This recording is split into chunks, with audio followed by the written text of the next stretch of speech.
Well, well, well. So, we have finally reached the week that we have been waiting on. The Dallas Cowboys are back in Cali. And so this is the beginning of what we are hoping is going to be a very successful season. So today we're going to be talking about a lot of the things that maybe people are expecting in Oxnard, California.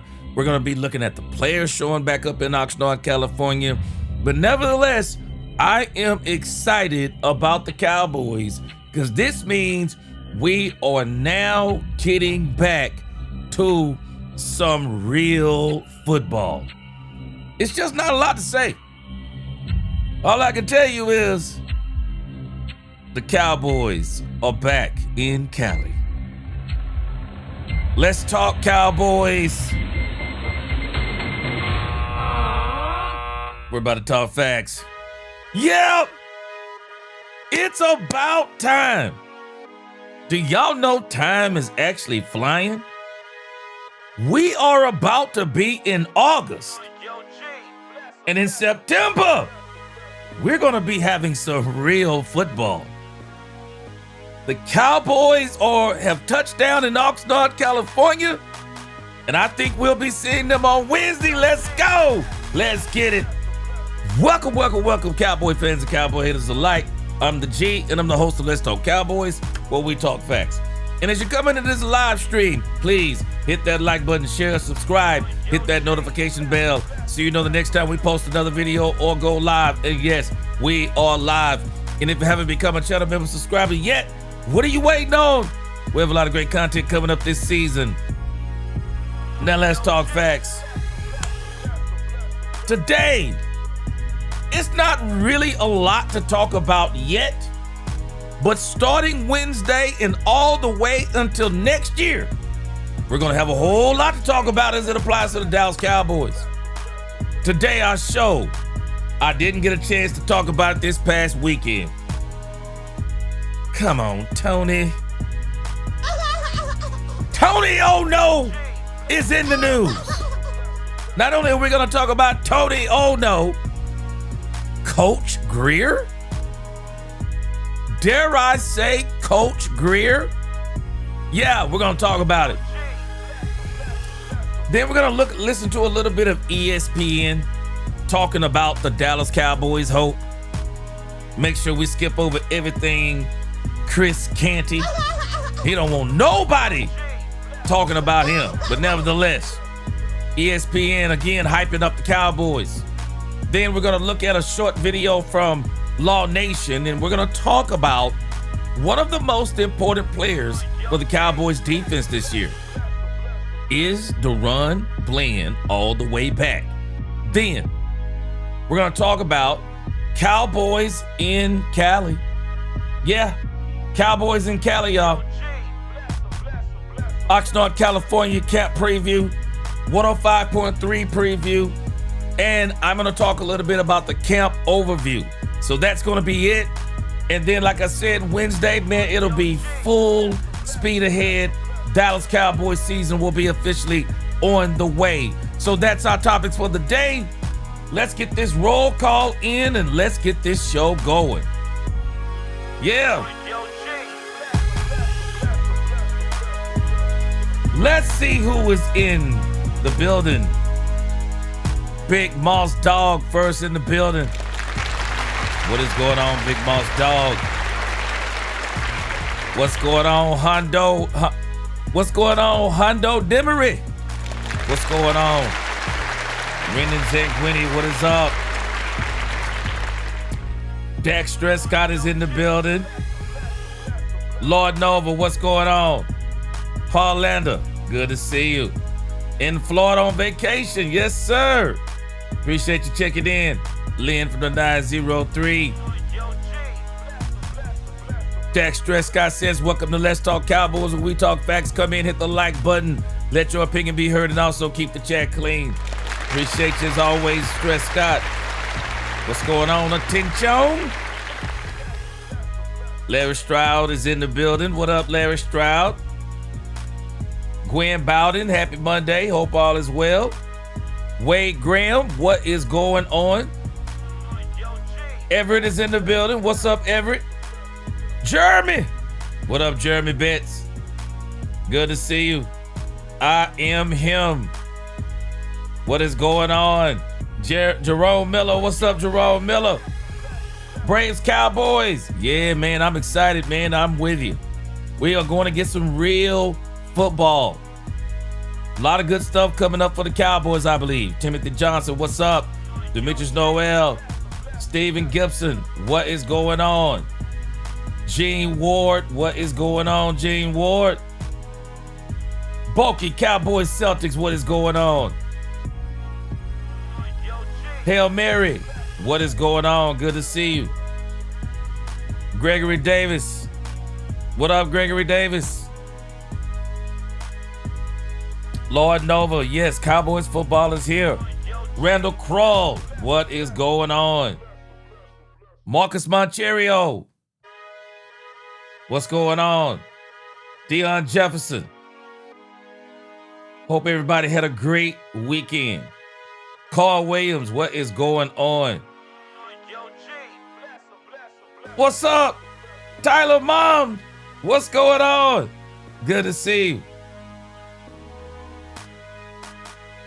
Lucky Fullwood, what is going on? More Eddies in the building. What up? Cowboy Mike, what's up? Gregory Hicks, what it do? David Johnson is in the building. What's going on? Robert Dudley is in the building. What is going on? All right, Wade Graham. Thomas G, what up, Thomas G? Jeremy Betts, we're going to talk about him in just a moment. Wade Graham said headed to Cali. Gabe Robinson, what is going on? Jason Turner in the building. What's going on? What's going on? One MA car lover. Joe Trenchina, what's going on? Cedric Brown, what up? Yeah, defense should be way better. Freddie Morales, Truco in the building. What is going on? Anthony Keys, what is going on?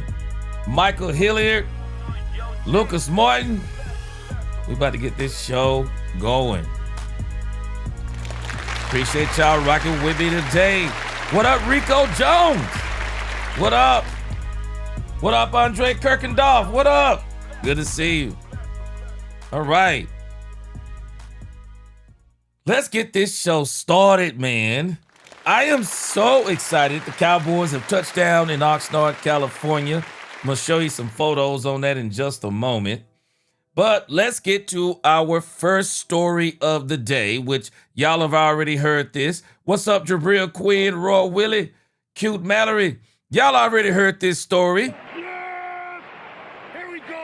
What in the world is going on with Tony Romo? Tony. Come on, Tony. Tony, you know better than this. Tony, man, let me tell y'all about Tony Romo. Tony Romo, what is happening over at CBS? I'm telling y'all right now, what is happening with Tony Romo over at CBS is the epitome of what he was in Dallas. Tony Romo is an extremely talented individual. I keep saying it, people don't understand. Tony Romo is insanely talented. He was insanely talented as a quarterback, insanely talented as a basketball player, insanely talented as a golfer. Jack of many trades, master of none. When Tony Romo played football, he couldn't totally focus on football because he was focused on golf at the same time. And I really wonder if some of those things kind of held Tony Romo back. Tony Romo, never quite the leader that Tony Romo needed to be, but he was immensely talented. Well, we remember when Tony Romo left the Dallas Cowboys, or basically, he got injured. Dak Prescott got his position, and he never got the position back. Well, just recently, Tony Romo was arrested. Breaking news. And it's not breaking news anymore, but it was this past weekend. Tony Romo was arrested overnight in Milwaukee on suspicion of operating a vehicle while under the influence. According to reports, Romo was pulled over at approximately 8 p.m. yesterday. Authorities say he performed poorly on standard field sobriety tests before being taken into custody and arrested. Come on, Tony. Come on, Tony Romo. You got to do better than this. Now, the reason why I'm saying this about Tony Romo, this isn't condemning Tony Romo. What I'm telling you is, though, is that Tony Romo sometimes really lacks focus. There was a lot of complaining. I don't know if y'all remember this. I think it was just last year, man. People were complaining about Tony Romo. That first 2 seasons with Tony Romo with CBS, Tony Romo was guessing the plays before the plays even got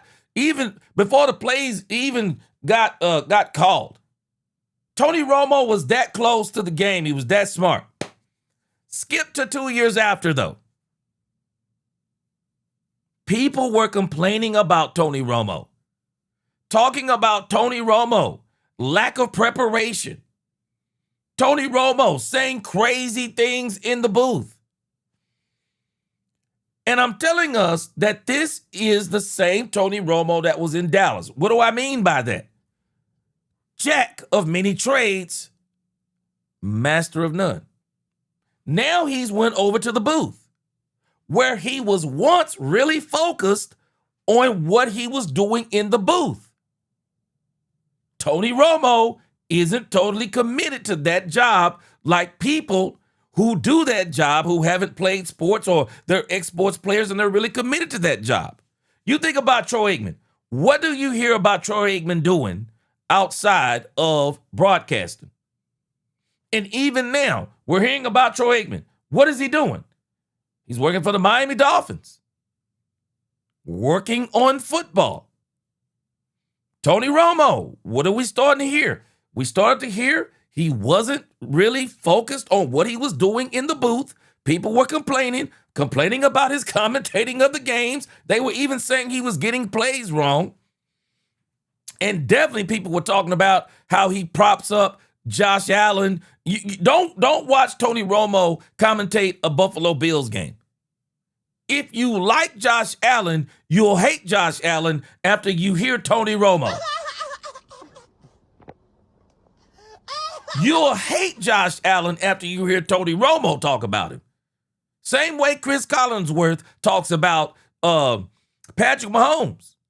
Tony Romo will make you hate Josh Allen and Patrick Mahomes. But a lot of people have been complaining about the way Tony Romo had been commentating. And I'm just telling you, man, this is another issue of Tony Romo.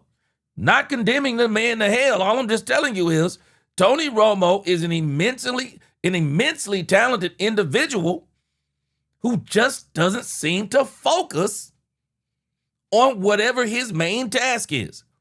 There is no way that you should be someone on television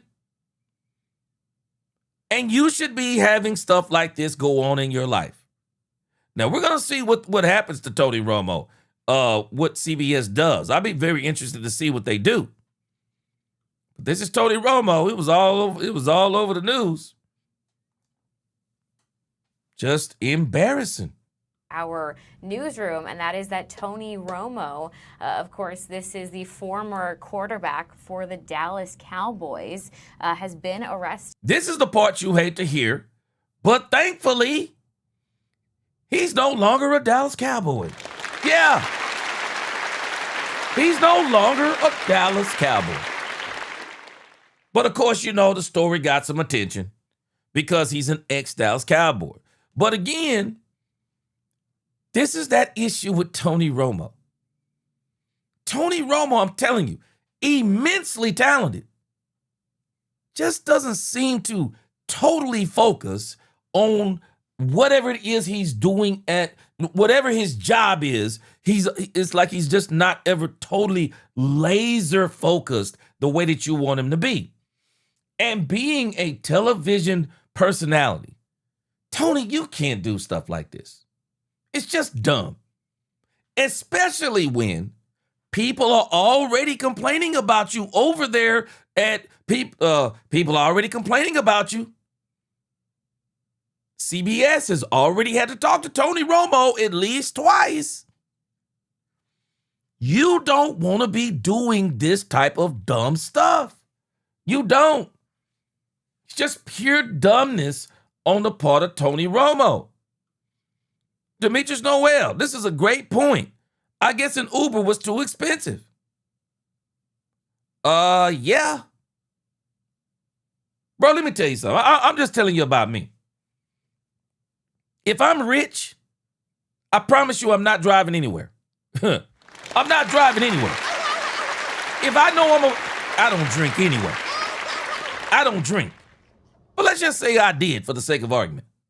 If I did drink and I'm rich, bro, I'm not driving nowhere. I'm sorry. I'm not driving anywhere, man. I'm not driving anywhere. Mark Vasquez says, call an Uber, Romo. Yeah.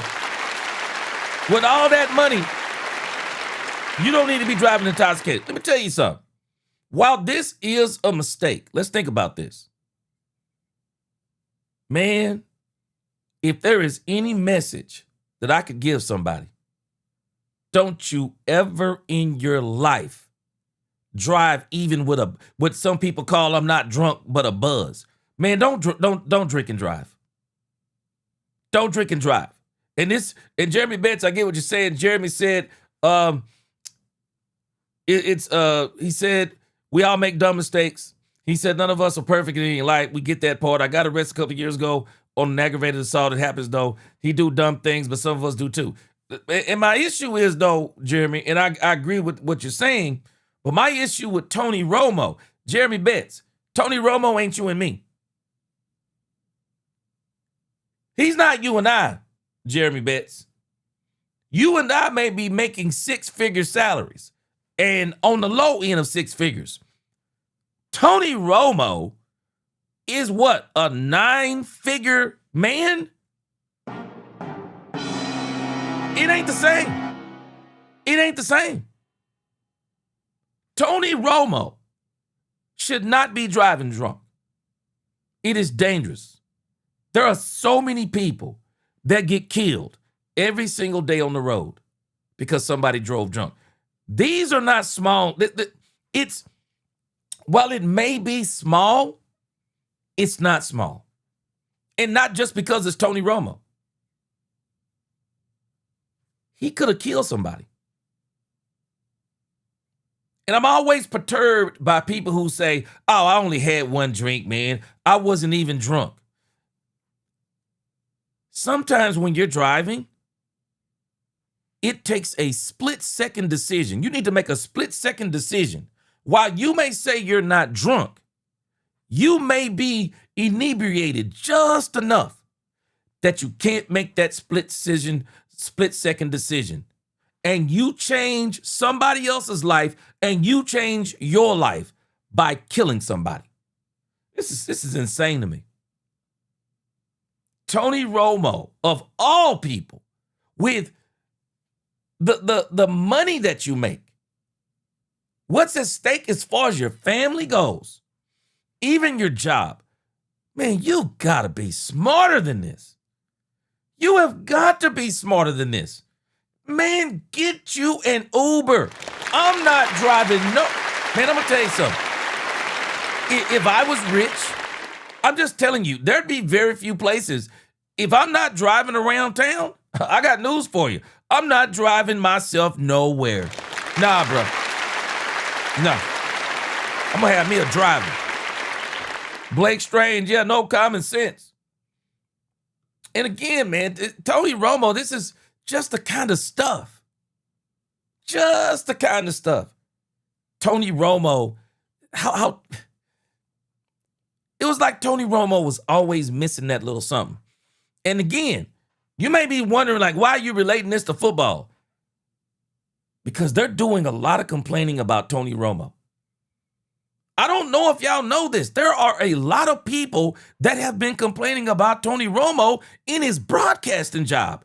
And then he goes and does this. Man, I'm just going to tell Tony, if I could talk to Tony Romo, bro, you're going to slow down, bro. If this is what if you're going to be broadcasting, just understand, bro, you got to really keep yourself out of these kinds of spotlights. Because, man, you can lose that job in an instant. Especially with ESPN laying off people. Man, there might be somebody more attractive than you. And they say, hey, okay, you know what? We'll just bring in somebody else, Tony. This is crazy. Here in Milwaukee for an OWI, his first offense here. We're told he was arrested on I-43. And this was actually last night. He was booked at about 9:47 p.m. He has since been released. But again, certainly a story we're going to work to continue to follow and get you the latest details. Tony Romo himself from Burlington, Wisconsin. And again, this is his mugshot that we have gotten. We know it is for an OWI that he was arrested, his first of that kind of offense. But again, just into our newsroom, we're taking a look at his mugshot. So this is the former NFL star, that former quarterback for the Dallas Cowboys, arrested for an OWI. We're told again he was driving on I-43 right here in Milwaukee yesterday, booked after 9 p.m. And I believe he was actually in town for a golf tournament. So still working to confirm a lot of details here, but wanted to let you guys know as soon as we had this confirmed that we can tell you now Tony Romo has been arrested for an OWI here in Milwaukee. Again, he was booked into the jail last night. He has since been released, but certainly a story we'll continue to follow for you all afternoon long. Isn't it amazing? What did I tell you about Tony Romo when he played football? Always playing golf. What did they say he was in town for? A golf tournament. I'm telling you about Tony Romo, man. I'm telling you about Tony Romo. Master of many things. A jack of, what do they call it? He's a jack of many trades. I won't say all trades. Jack of many trades, immensely talented. But guess what? Master of none. Master of none. I don't know about y'all if y'all are married or not. Boy, I could imagine coming home. Boy, being married, coming home. And man, your wife saw you on the news and you called her and told her you got arrested for something stupid. And see, you got to be careful. See, when you're out there playing golf, I don't play golf. I want to take it up. Now, some of y'all who play golf, y'all already know this. Guys drink on the golf course. Yeah, they drink on the golf course. Going to play golf is just like going to a party. You probably shouldn't drive there. I'm serious. And if you're going for a golf tournament, let's say you play in the tournament. When you get out of the tournament, guess what? You're probably going to drink with the guys and the girls. It would behoove you to have yourself a driver. Bottom line. It's crazy, man. It's crazy. Jacob said based on that mugshot he did that. Boy, hey, Jacob Jackson, he also got that look too, like, man, wait till my wife find. Man, wait till I get home. My wife go kill me, man. Michael Hilliard says clearly he has a drinking problem. I'm telling us, man, Tony Romo, just a lack of awareness. Yeah, Gregory, man, anybody who knows that when you play golf, man, these guys drink. If they're not in a tournament, guys drink on the course. They having fun. After the golf game, guys drink. Man, Get you a driver, bro. You got too much doggone money. Too much money. Robert Dudley said, this is why I stopped drinking. It's dangerous. It's dangerous, man. Bernard said Tony had a beer at the he had a beer at the precinct. Boy, it's crazy, man. Fred said, he said, we're going to condemn Romo. No, we're not condemning Romo.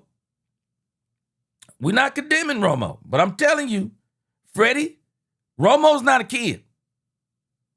Romo's not a kid. Romo is old. Well, he's not older than me, but Romo's not a kid. Romo is a multi-millionaire. Saying that somebody did something wrong is not condemning him. I've already said we're not condemning Tony Romo. I said that from the beginning. But Tony Romo is irresponsible. Anybody, it's not just Tony Romo, anybody that drives drunk, they're irresponsible. You're not the only one on the road. I don't know who the other people are was talking about giving them a pass. I'll never give anybody a pass for driving under the influence of any kind.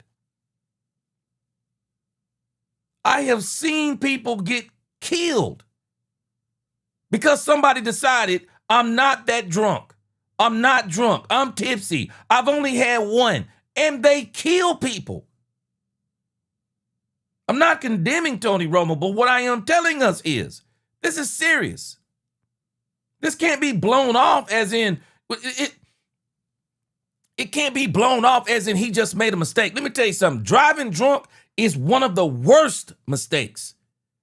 It's not small. It's one of the worst mistakes you can make. Man, Tony Romo got to be smarter than this.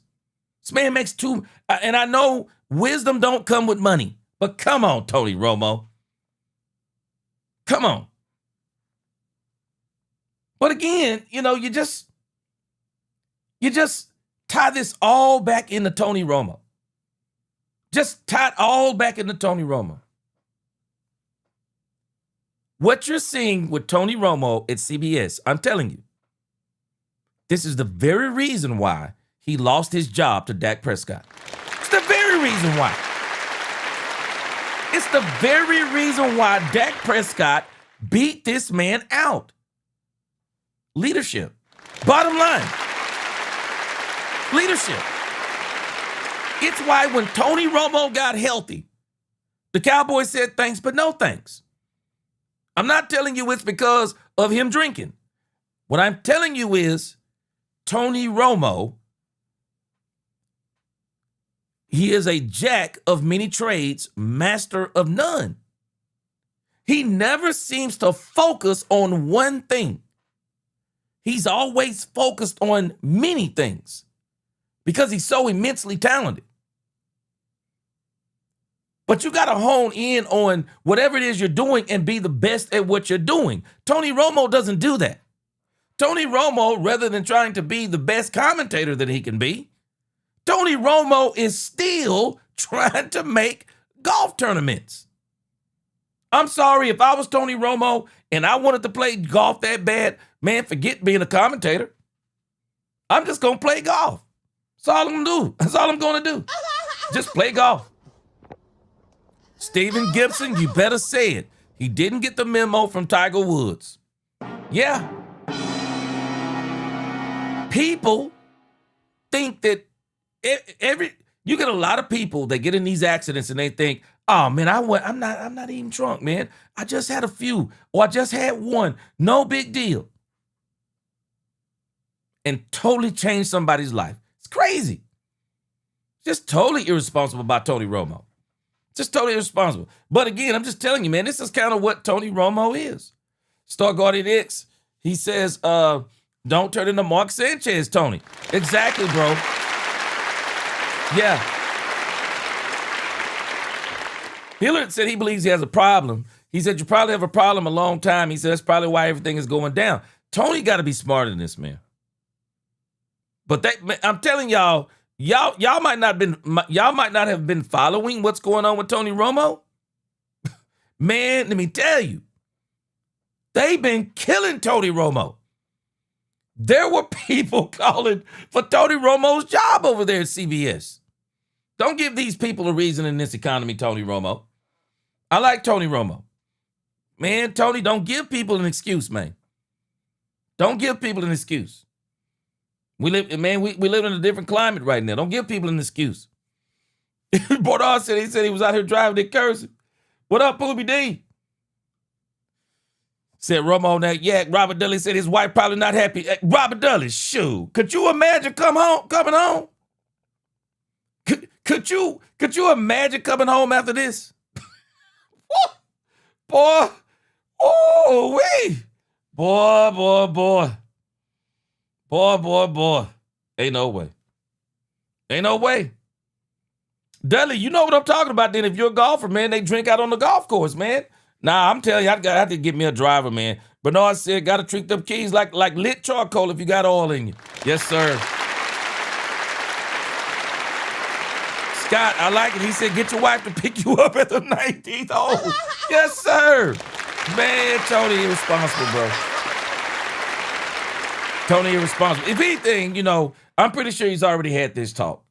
But Tony got to realize, man, you can't do that stuff. That's dangerous, man. Vasquez said he stopped drinking in 2023. He said, I was given 6 months to live if I hadn't received a kidney. Hey, man, glory be to God. Yes, sir. Glory be to God, bro. And I'm going to tell you something, Mark Vasquez.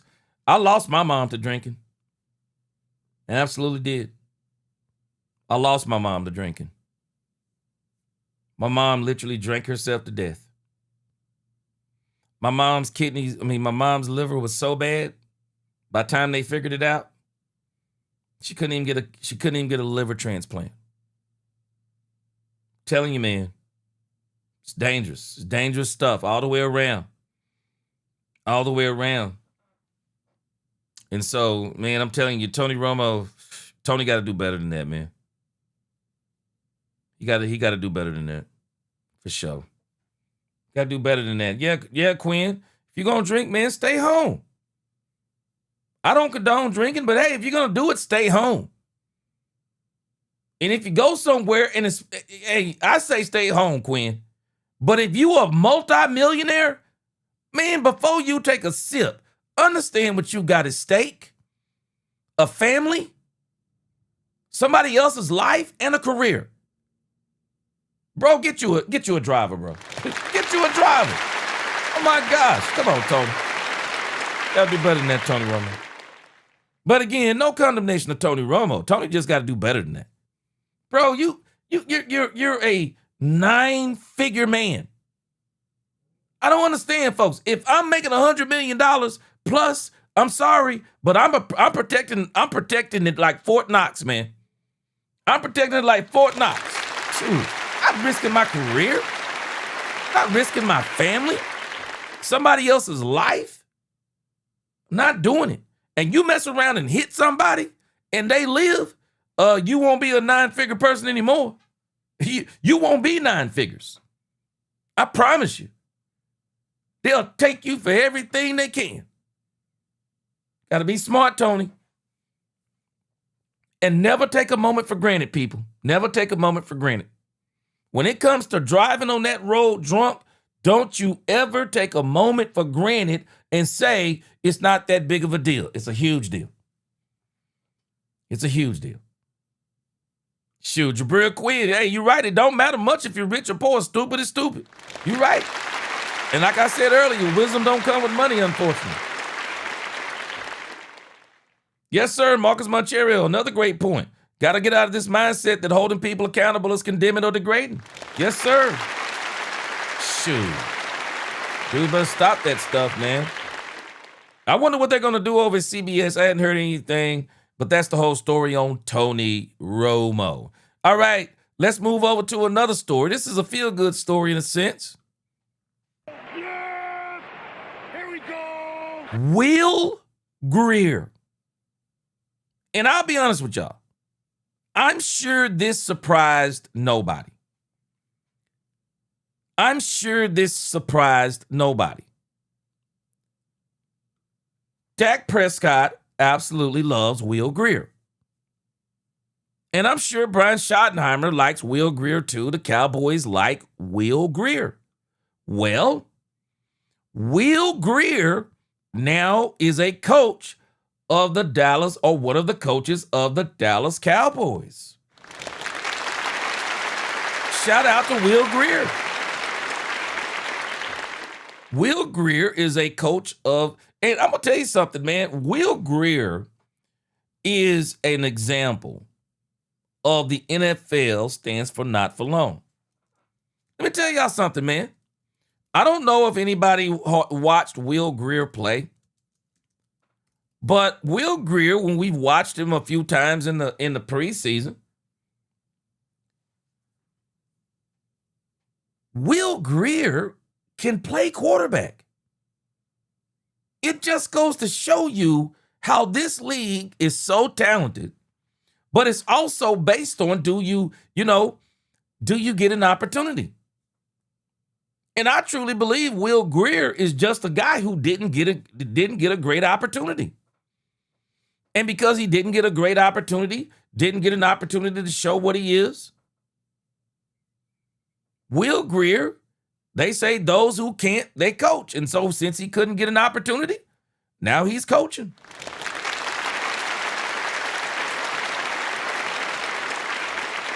Now he's coaching. Will Grier is a coach, one of the coaches of the Dallas Cowboys.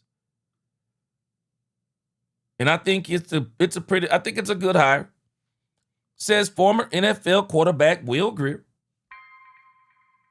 who recently retired as a player, has decided to join the coaching ranks.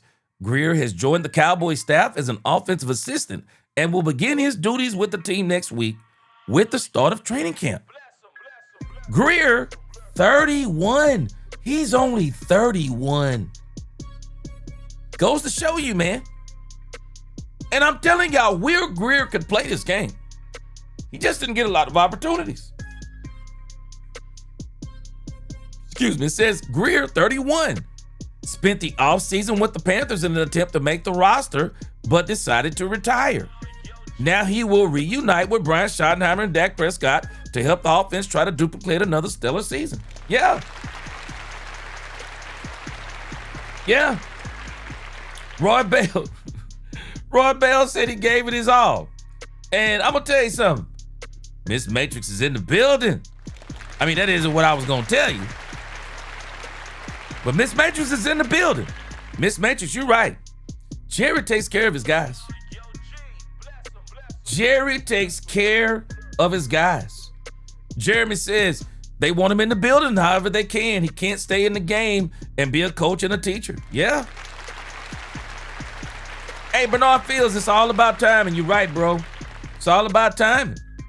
And so now he's going to get the opportunity of a lifetime being with the Dallas Cowboys. He could parlay this. And let me tell you something. Will Grier, he's an ex-quarterback. I will not be surprised. Will Grier, offensive coordinator for somebody in the future. I'm telling you, Will Grier knows how to play quarterback. And I'm going to tell you, too, I think when he went to the Carolina Panthers, he just probably didn't have the will to compete anymore. Just probably didn't have the will, man. He's 31 years old. He probably looked at, what am I going to be at best? Third string, maybe second, but maybe third string. Man, might as well take this job with the Cowboys. Shoot, like Tupac, bro, I ain't mad at you. Says as a player, Grier has been in the league since 2019. Says when he was drafted by Carolina in the 3rd round. Over the last 7 seasons, Grier had 2 different stints with the Cowboys, playing mostly in the preseason and spending time on the practice squad. Grier, a collegiate standout at West Virginia, has also spent time with the Bengals, Patriots, Chargers, and Eagles, along with the Panthers and the Cowboys. I'm going to tell you something. Will Grier, and y'all might not agree, but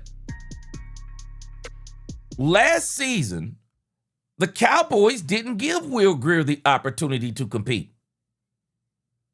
They didn't give Will Grier the opportunity. They're giving Sam Howell.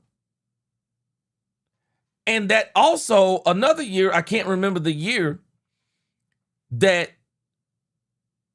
what's his name? our ex-backup quarterback. What was his name? Our ex-backup quarterback. Coop was. I'm so mad. His name. His name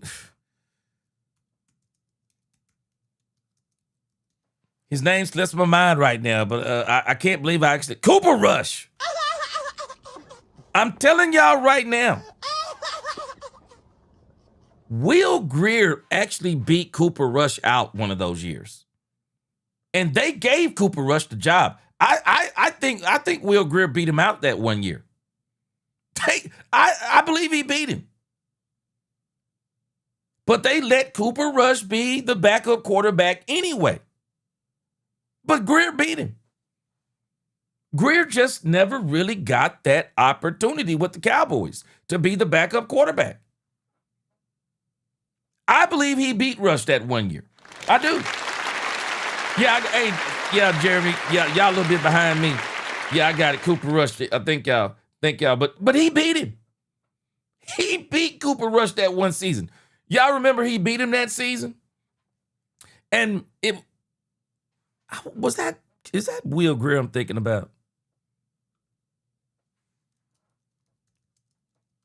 Will Grier, Dak Prescott called the game. And Will Grier, if I'm not mistaken, Will Grier was almost perfect in that game. Isn't he the quarterback that I'm thinking about? And they let Cooper Rush start that year. Let me see here. Let's see if that was, was that Will? Let's see if this is, okay, is that DiNucci I'm thinking about? I thought it was Will Grier. Yeah, I thought it was Will Grier. So that was Ben DiNucci. Okay, I get them mixed up sometimes. I thought it was, okay. Thought it was Will Grier. Okay, that was Ben DiNucci that year, right? All right, let me see. Phil Dog, he's pushing back. He said he had multiple chances. He like Kellen Moore. He know, but he can't do. Amber Soprano said, I'll take Grier over Mixon. Man. Okay, so that was Ben DiNucci. What's going on, Trey? Okay, you said in Will Grier's rookie season, Dak Prescott was calling his plays. Okay, I thought that was Will Grier. Yeah, I thought that was Will Grier. And Will Grier beat Cooper Rush. Cowboys let Cooper Rush be the quarterback. But I think he beat Cooper Rush out that year. Yeah, that's the one I'm talking about. When Dak coached that game. I think Will Grier beat Cooper Rush that year. But again, hey, timing is everything. I'm not mad at him. He's got a job with the Cowboys now. JCT Slice, he said the Cowboys will be a monster to deal with. He said we're going to be great. And you got Acho saying that Dak gets more excuses than any quarterback in the NFL.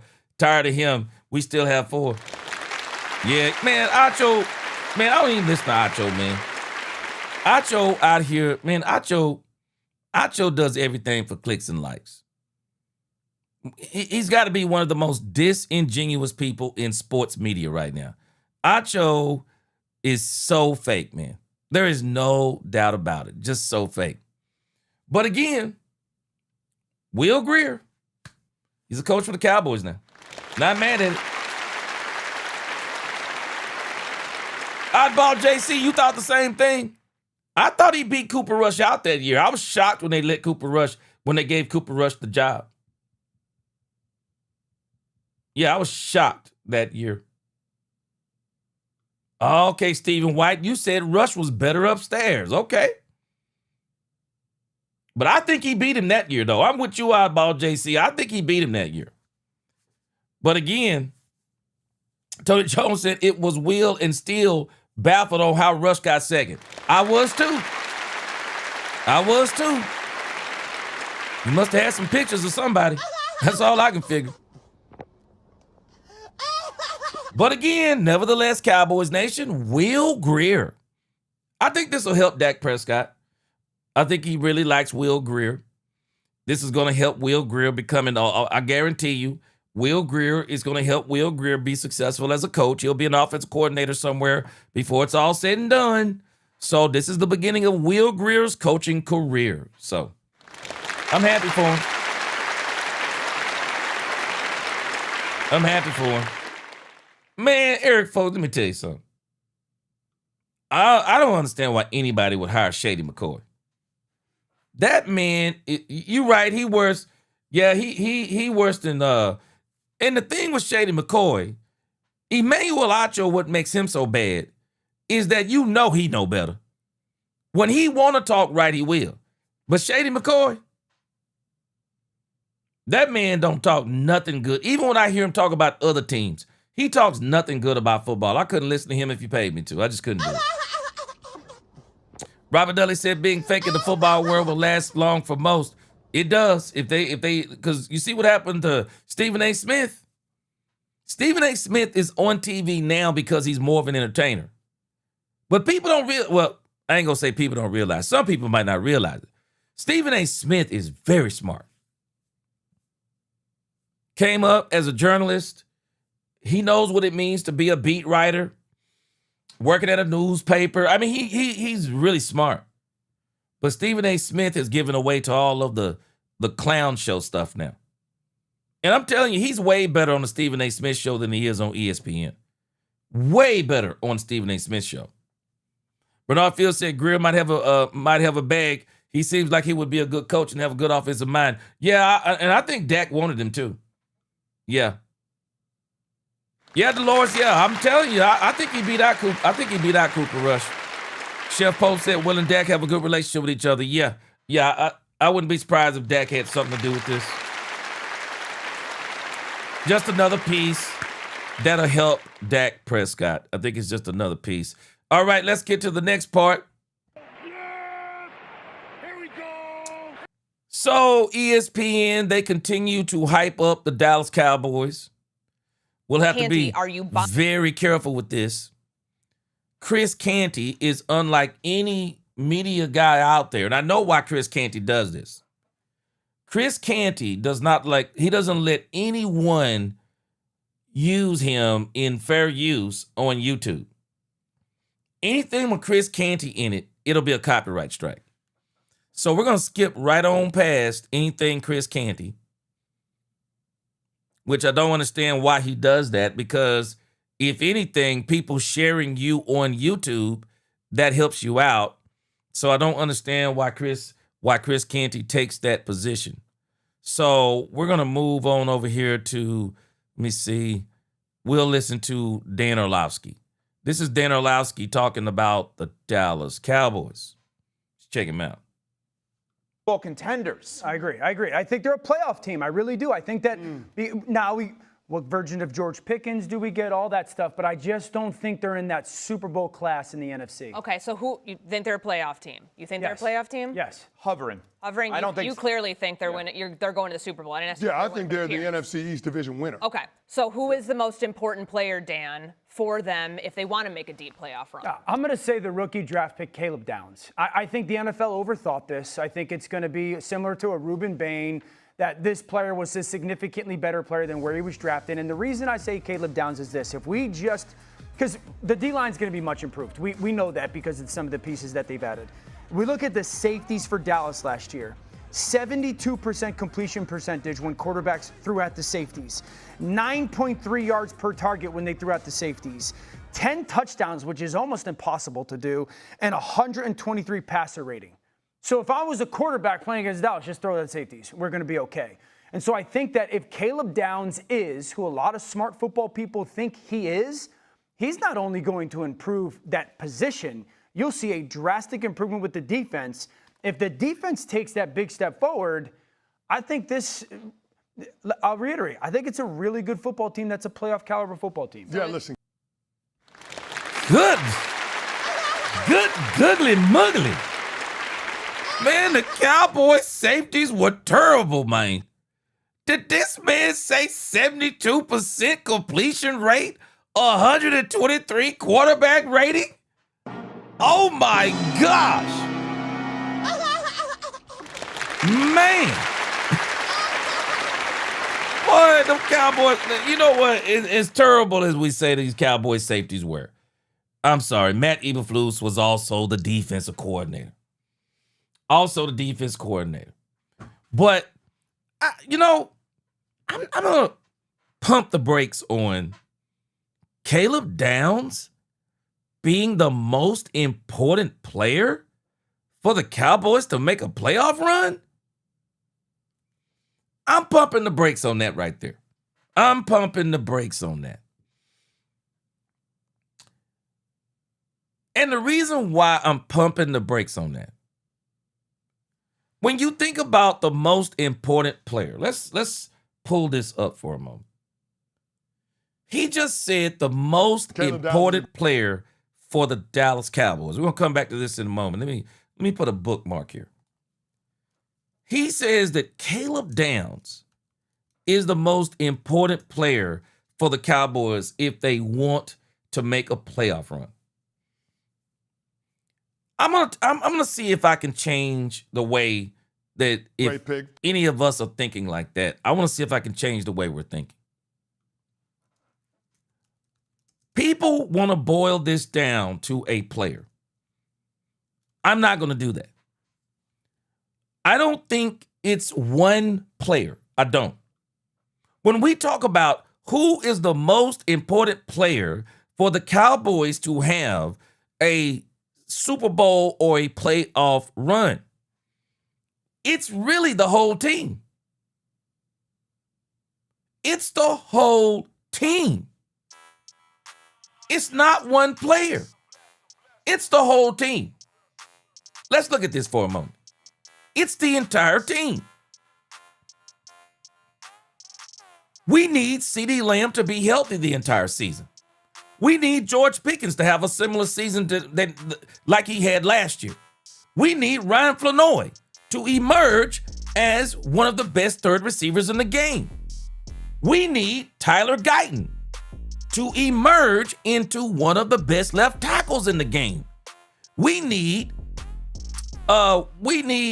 Terrence Steele to be what he was before the injury. We need Jake Ferguson to start eating up the seams again. We need Dak Prescott to just continue to be Dak Prescott and stay healthy. We need Jaden Blue. We need Phil Maffa to become a part of this running game. We need Michael Trigg to push this tight end room. We need so many people to do their doggone job. What are we talking about? Don't need no one player. No.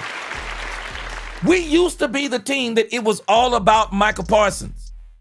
I don't want to be the defense that's all about Caleb Downs. No.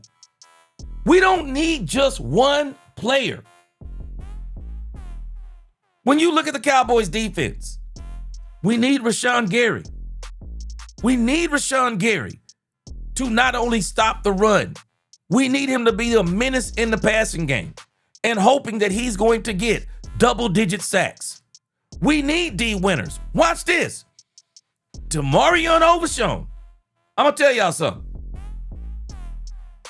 Caleb Downs is a rookie. And I think he's going to be successful as time goes on. Let me tell you what this defense is really needing. It needs Damarion Overshown to stay healthy the entire season. It needs Damarion Overshown to be healthy the whole season, be the Mike linebacker, and tear it up from sideline to sideline. You need Damarion Overshown. You need Ezeraku to be the pass rusher he was at BC. Oh, and this one right here. What? Daron Bland. We need the screws in this man's foot to be right. And as much as people keep talking about Caleb Downs, Jalen Thompson is a safety I got my eyes on. I believe Jalen Thompson is about to pay dividends. Jalen Thompson is the safety I got my eyes on. Kobe Durant. We need Kobe Durant to be who he was in the playoffs. Caleb Downs is going to be a big part of the success of this team. But some of these people need to pump the brakes in trying to make Caleb Downs into the savior of the defense. No, we need everybody to be successful. We need Savon Revel Jr. to be healthy. We need Devin Moore to work his way on the field. We need James Houston. We need Malachi Lawrence, Jay Sean Barham. We need all these guys, LT Overton. I dare say, I don't think it's one player. We got to get out of that one player mentality. We need all of these guys to play together as one unit, go into the playoffs, and go on a Super Bowl run. You need the entire team. I'm not buying any of this one player stuff. I'm not buying any of this one player stuff. We need all of these guys, all of them. All of them. Hey, we got to keep Dak healthy. But aside from the attrition, aside from health, I don't want to be, which one of these guys is the most important? All of them. All of them. In order for this to work the way we want it to work, we need all of them. Every single one of them. I'm not buying into the one player stuff no more. We've been here and done this way too much. Too much. Oh, yeah, we need this one player. Man, if it's one player, you ain't winning. You ain't winning. You need a team so that one player can really come in and make a difference. You need a team. I say it all the time. Michael Jordan was a dominant basketball player. But Michael Jordan didn't become dominant until Phil Jackson put a team around him. Yeah, Michael Jordan did not become dominant until they put a team around him. Bottom line, that's how you become dominant.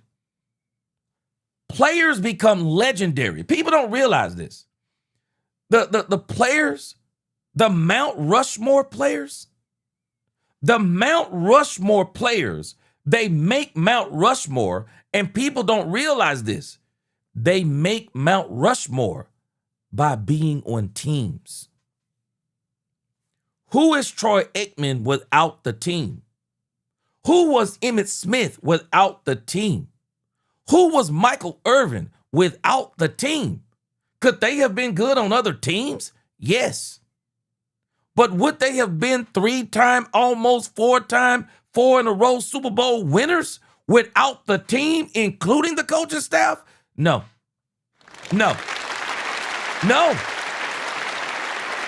It requires a team. And we got to get out of this mentality. Of a player. Poobie D, you think about this. You bring up Kobe Bean Bryant. Just imagine. Kobe Bryant wanted to prove he could win a NBA championship without Shaquille O'Neal. Imagine had his ego not gotten away.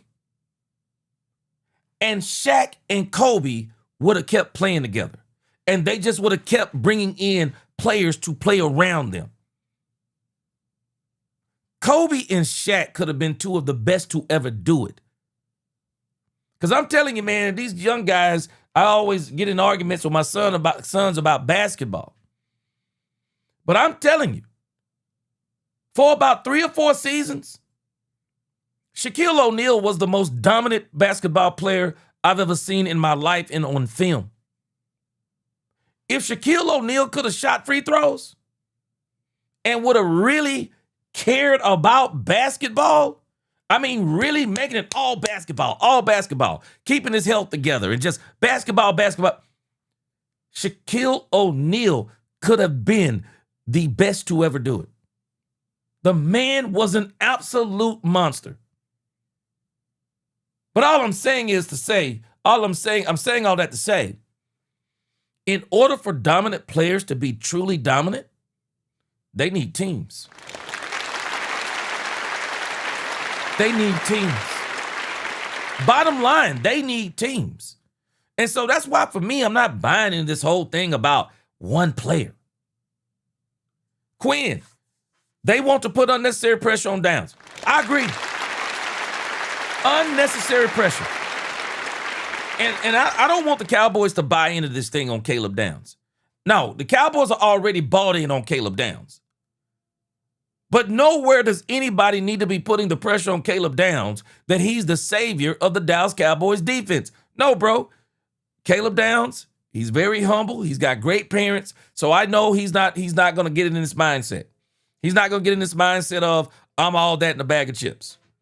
I'm sure Caleb Downs knows he's a part of the puzzle. You think about when you put a puzzle piece together. What is the most important piece of the puzzle? I'll let you ponder on that. What's the most important piece of the puzzle? Now, young folks today, they don't put together puzzles, but when I was young, oh man, we spent a whole day, boy, putting together a puzzle. Whole day putting together a puzzle. Whenever you're putting together a puzzle, every piece is important. There is no most important piece of a puzzle. You need the piece that completes the puzzle. It's not the most important piece of the puzzle. That don't mean that some players won't be better than other players. But if you want your top players to truly be dominant, you better make sure you have a team around them so that they can truly rise and be dominant at times when you need them to be. Because if you're trying to get them to make up for all of your shortcomings of you don't have this and you don't have that, you're not going to win. Forget it. You're not going to win. You're just not going to win like that. And so I'm excited for the Cowboys, but you know, I don't want to be putting all this on Caleb Downs. People just it's not that people shouldn't be high on Caleb Downs. Everybody should be excited for Caleb Downs. But don't make this man into the end all to be all. No, don't do it. Chef Pope said Elway didn't get a ring to Terrell Davis. We've talked about that before. Quack, quack. He said the corner is the most important piece. What's up, Will? Will said hit that like button. I agree. 385 people in here. Y'all hit that like button. Boy, Robert Dudley, you ain't never lied. That's why Dirk, number 41 off the Mavs, never wanted to go over to the Lakers with Kobe. Yeah. Yeah, Dirk a real one, bro. And Dirk, when they put the team around him, Dirk dominated. Gerald said frame set the foundation. The puzzle on the whole is extremely important. Yeah. Mark Davis, the best smelling man on YouTube. What's going on? All right. Let's see if we can listen to a little bit more of Dan Orlovsky. Dan Orlovsky, he's back in hating mode. So, but again, we'll just listen to Dan Orlovsky because the rest of them, you get the copyright strikes. Let's check out Orlovsky, what he has to say here at the end. In a good place. He's going to have to play very good football. So if Dak's an MVP candidate, what's their ceiling? Oh, Super Bowl. Yeah. Yeah, I'm not worried about Dak Prescott. Team that is remarkably, or even, I would say, equal to the Rams or Seattle. I could have the conversation about San Francisco. I think Tampa's going to be better than that. They're going to be You're right. phenomenal this year. Tampa? I think if Tampa's healthy, I think they're a legit contender. I'll say it again. The best players don't always make the best team, but the best team always wins. I remember The Dream Team Philadelphia Eagles in 2011, Dan Orlovsky was in the league when that happened. Everybody said they were going to win the Super Bowl. Michael Vick is their quarterback. Nnamdi Asomugha, Asante Samuel, all of these Defensive Player of the Year candidates. And a team from their division won the Super Bowl and didn't win 10 games in the regular season. That was my New York Giants. See Dan Orlovsky face?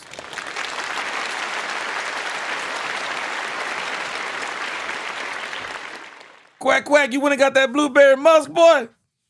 Quack, quack, boy, I had that blueberry. Man, hey, quack, quack, I had that blueberry musk on this past Sunday at Warship.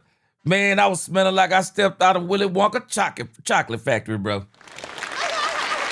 Boy, I was smelling like I smelled like a Oompa Loompa stepping out of Willy Wonka chocolate factory, boy. Boy, if y'all have not smelt this stuff called blueberry musk, you must smell blueberry musk. Woo-wee. Man. Boy, if you like smelling good, it's a different type of scent, but I'm telling you, boy, that blueberry musk is all that in a bag of chips, boy. It's all that in a bag of chips. All right.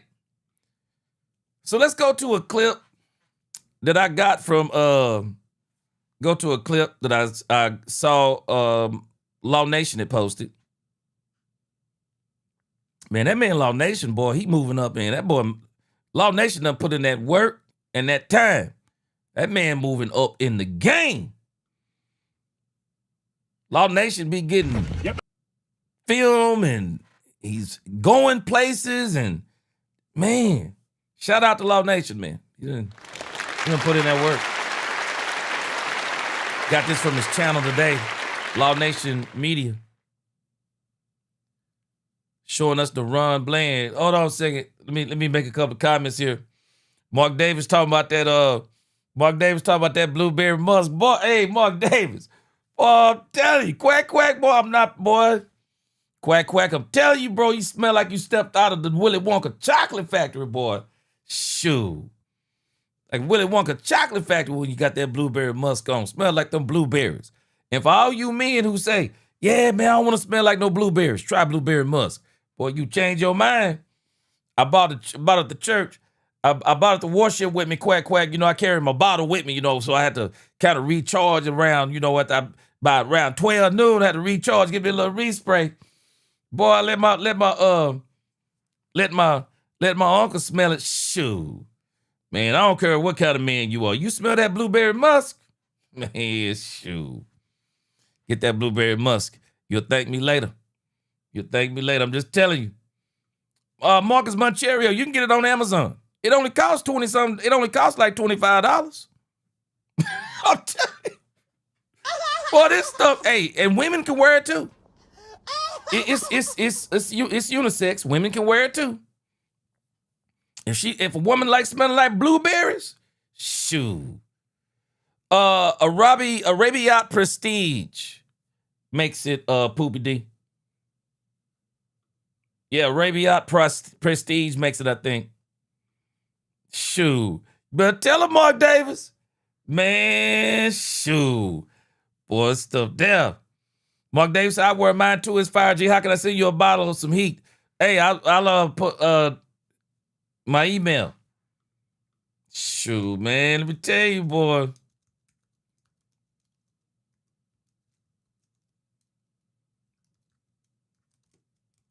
Shoo, I'm telling you, quack, quack, boy. Boy, your wife love it too. Mine does too. Now, I bought mine on the Joma shop. And at the Joma shop, you can get the lotion and you can get the cologne. Shoo. Boy, be smelling like you stepped out of Willy Wonka chocolate factory, boy. I ain't playing. Shoot, Gerald Jackson, I'm trying to tell you, boy. Okay, hey, Mark Davis, appreciate you, man. Much love, appreciate you. Shoot, boy. Trying to tell you, boy. For all you men out there, I'm trying to tell you. You want to smell like you stepped out of that Willy Wonka chocolate factory, boy? You step into the room, boy, man, you got to smell the people be like, boy, what is that? I think it's blueberries. Shoot. Trying to tell y'all, boy. Yes, sir. Appreciate that super chat, the lunatic. Try to tell y'all, boy. Try to tell y'all. Anyway, back. I'm sorry, man. Hey, man, I'm gonna be dropping some colognes every now and then, man. I'm gonna put y'all up on game. Hey, I'm trying to tell y'all, if y'all have not subscribed, to Mark Davis's channel, Mark Davis, throw that link down in the chat again. If y'all are into fragrances, Mark is your man. This man got so many fragrances, insane, man. So many fragrances is insane. Yeah, Chef Pope. Yeah, shout out to Law Nation, man. Man, he been putting in work, bro. Law Nation been putting in work, man. He has absolutely put in that work. He's working over there. I think he's been doing work over there at DLLS. I think I've seen him over on the Cowboys. I think I saw him on the Cowboys sports something over there. Nevertheless, yeah, Law Nation, man, I seen him. He's doing his thing, man. He's definitely doing his thing. All right, let me see here.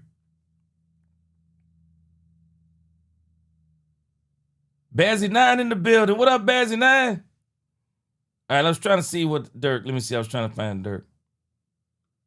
Oh, yeah, I already said that, Queen. I think they're trying to set it up, too.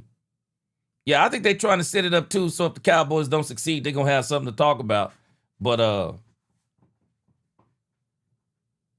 yeah, they're gonna try to have something to talk about. But I think the Cowboys going to give everybody something to talk about. All right, back to the Cowboys. Yeah! Here we go! So I got this over here from Law Nation. Daron Bland working out in black and white. And I kind of saw something, and I don't know, maybe my eyes are playing tricks on me. This is Daron Bland. Now, we're going to see what it look like on the field. This is Daron Bland working out, y'all. Check this out.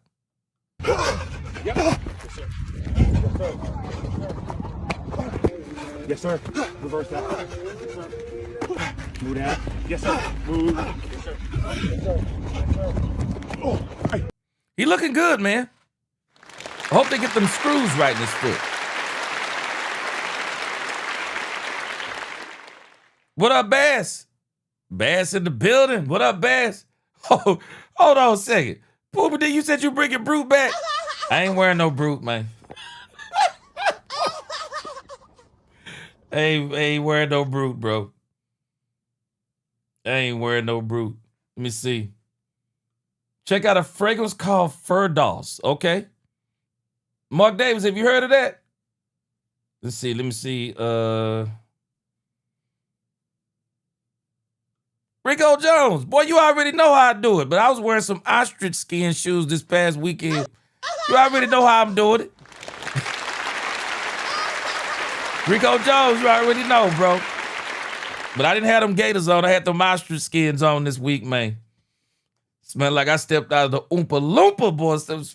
Smelled like I stepped out of Willy Wonka Chocolate Factory, man. Yeah, but Daron Bland, he's moving pretty good. Yep. Break that. Hey. Let's look into the film. In this video, looking at Daron Bland, pant levels pretty good. Shoulder squared, in and out, open pretty well, shift pretty well. Change of direction is pretty good. Feet always moving, elbows tucked inside. I like seeing that. Overall, I'm thinking that the feet are okay. Going into the 2026 season, hey, number 26, going to stand tall with it. Now, I know that a lot of people look at the money aspect, that $92 million contract that he got. Hey, I think the Cowboys going to see Daron Bland, if remaining healthy, perform back to that elite level, ball, range, cover, skill set, ability level again. I like what I'm seeing. Good movement. Yeah. Hey, man. Boy, hey. We gonna see, man. Like he got it, like he had, let me see. Let me check his, okay. I just had to make sure I check his shoes real quick. It's like he got on some Nikes and not Stacey Adams. Okay. I had to make sure.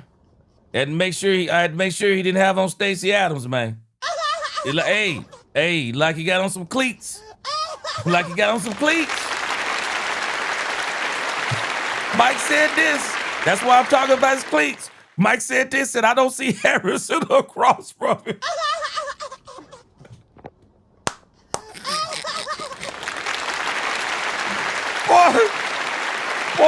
Boy, Mike said this, boy.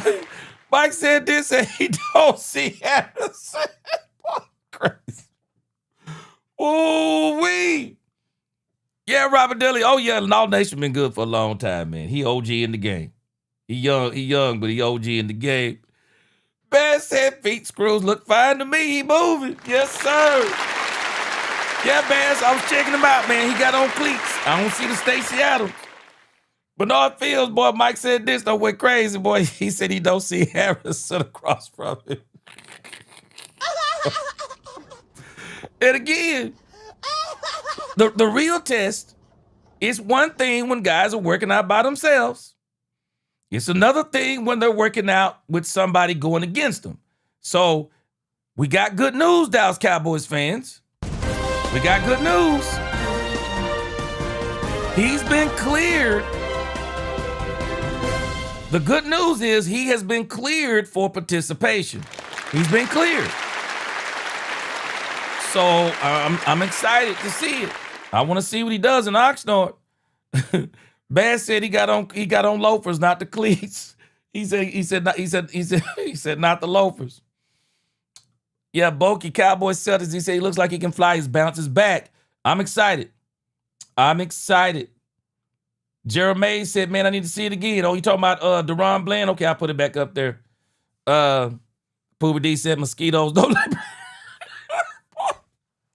Boy, I remember that brute aftershave, bro. That stuff was crazy, boy. Jeremy Betts, he said wouldn't be pushing on them feet like that if they were pitching. He said, I knew he was playing injured before Marvin Harrison Jr. broke him down on primetime TV last season, but he looks right in the field. Yeah.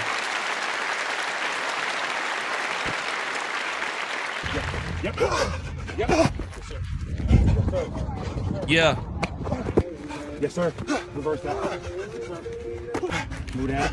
Yes, sir. Move. Yes, sir. Yes, sir. Yes, sir. Oh, hey. Yep. Break that. Hey. Let's look into. Now, I'm going to tell you something about what we're watching here, too. I'm going to tell you something about what we're watching. See, this is why a lot of these players,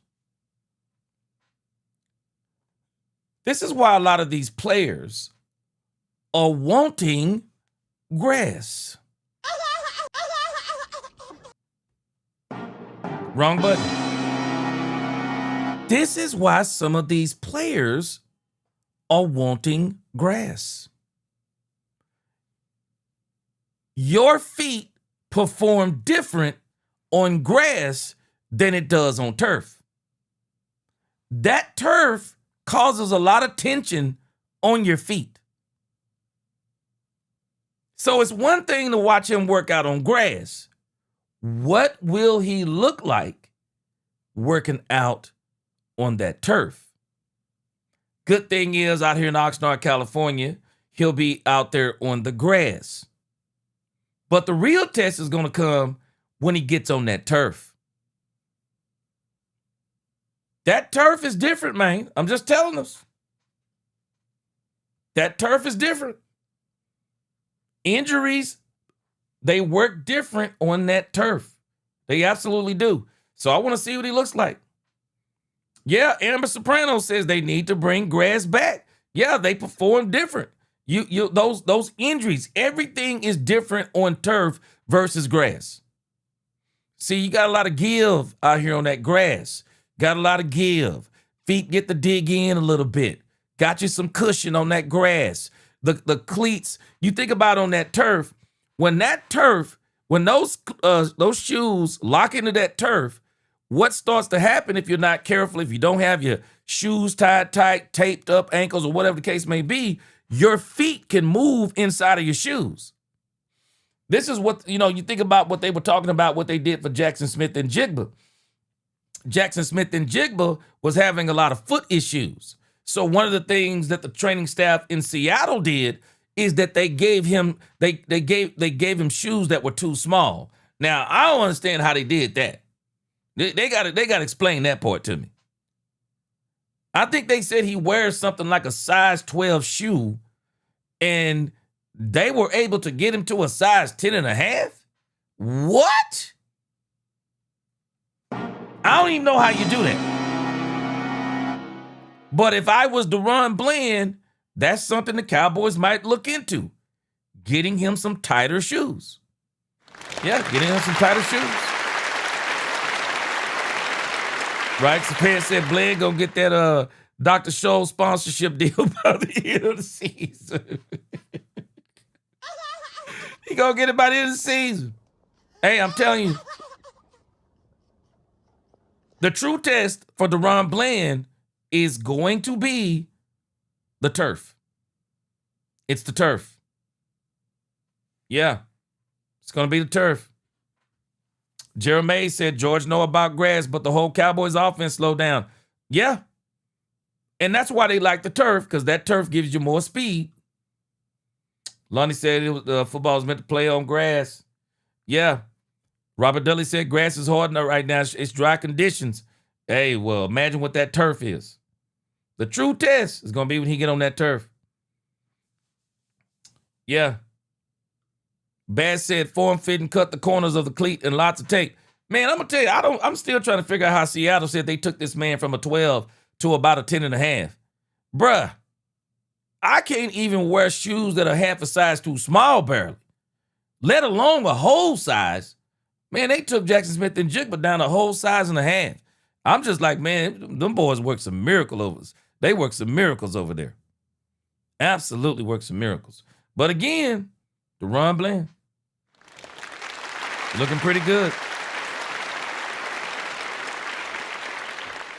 Bass said the ancient agents used to break the foot to fit in them shoes. They're going to do something. Because, man, when you start having feet problems as a defensive back, that's not good. Pooba D said curly toes. Bernard Field said feet gonna be throwing up gang size with no smaller cleats. Boy, you ain't lying, boy. You ain't lying. Blake said they trimmed his. Blake, man, how long was his toenails, man? How long was his toenails? Amber said, do you think it's been more injuries since they brought in turf? Oh, yeah. And in particular, Amber, I don't know if it's been more injuries. I think it's the type of injuries. I think it's the type of injuries is the problem. First, we already see the knees, but now we're starting to see something even more alarming. And the one that I think that is even more alarming, it's the Achilles tears. It's the Achilles tears. You're starting to see quite a few of those Achilles tears. And so, that stuff right there, when you start talking about Achilles and knees, those are career enders. Those are absolutely career enders. All right, I'm going to show you guys a few pictures. Cowboys in Cali. Cowboys are in Cali, y'all. Going back to Cali. Cali. Pooby D, you said you are into Jordans. Anybody notice the Jordans that Dak Prescott got on? Now, Dak Prescott got a deal with Jordan Brand. Dak Prescott probably got his Jordans for free. But for all of y'all who don't know it, Nike is currently having a back-to-school sale. I'm telling you, people need to pay me for some of this advertisement. Nike is currently having, Pooby D, a back-to-school sale. And they have 4 pair of really nice-looking Jordans on sale for 25% off for all of the men and women like me who like to wear Air Jordan tennis shoes. And I went and got these right here that Dak Prescott has on. They came in on Saturday. I got these joints right here. Anybody like wearing Jordan tennis shoes? I'm putting you up on game. Them joints are 25% off right now on Nike.com. I couldn't resist. I had to get me a pair. I said pearl, not pair. I had to get me a pair of them. Nike.com, 25% off.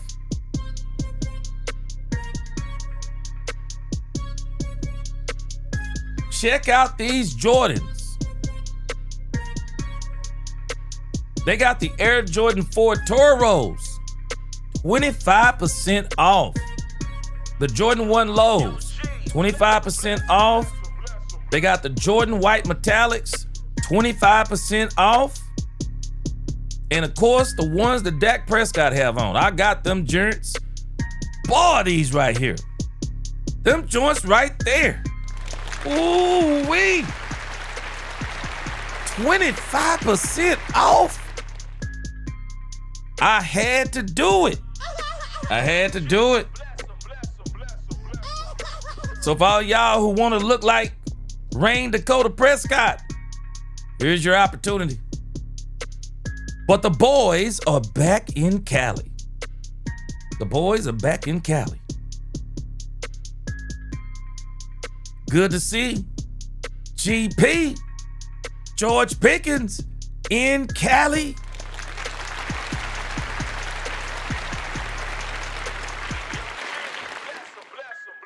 Meanwhile, they got CeeDee Lamb. Y'all see CeeDee Lamb, George Pickens, CeeDee Lamb.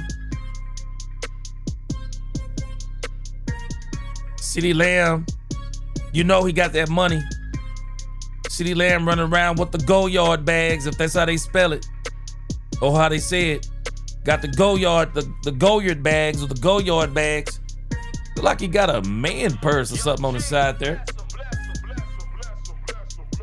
CeeDee Lamb, George Pickens in Oxnard, California. Jamarion Overshown. Overshown is in Cali. So glad that this man is healthy. He is healthy. He is absolutely healthy. Hoping he has a great camp. Coach Will Grier in the building. Yeah. Will Grier is in the building, Cowboys fans. New Dallas Cowboys coach, offensive coach. Good to see that. Let's see who else was here. All right. And let me see if I can see who this is. I don't recognize who this is. But they are in Dallas. Wait a minute. That is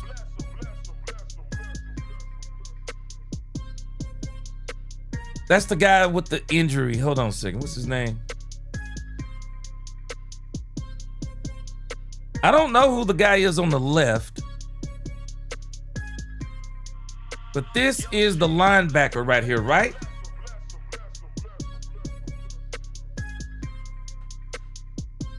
Hey, man, Jerry's incognito. Mike said this. All right, let me see who else we got here. Oh, is that Schoonmaker? Okay, that's Schoonmaker. Then we got Caleb Downs. I don't know who the dude is behind him, but we got Caleb Downs. Shout out to Caleb Downs, got the Jesus shirt on. Shout out. Oh, okay, is that Brevin Spanford? Okay, I was wondering who that was. Okay. Schoonmaker and Brevin Spanford. Tell you what, hey, man, Schoon better have a crazy camp, man. Schoon better have a crazy camp. That's all I'm saying. Bro, hold on a second. I just noticed something that somebody pointed out. Hold on. Let me go back. Anybody notice anything strange? And I didn't even notice this. Anybody notice something strange about Dak Prescott's attire? Didn't even notice this. Anybody notice anything strange about Dak Prescott's attire?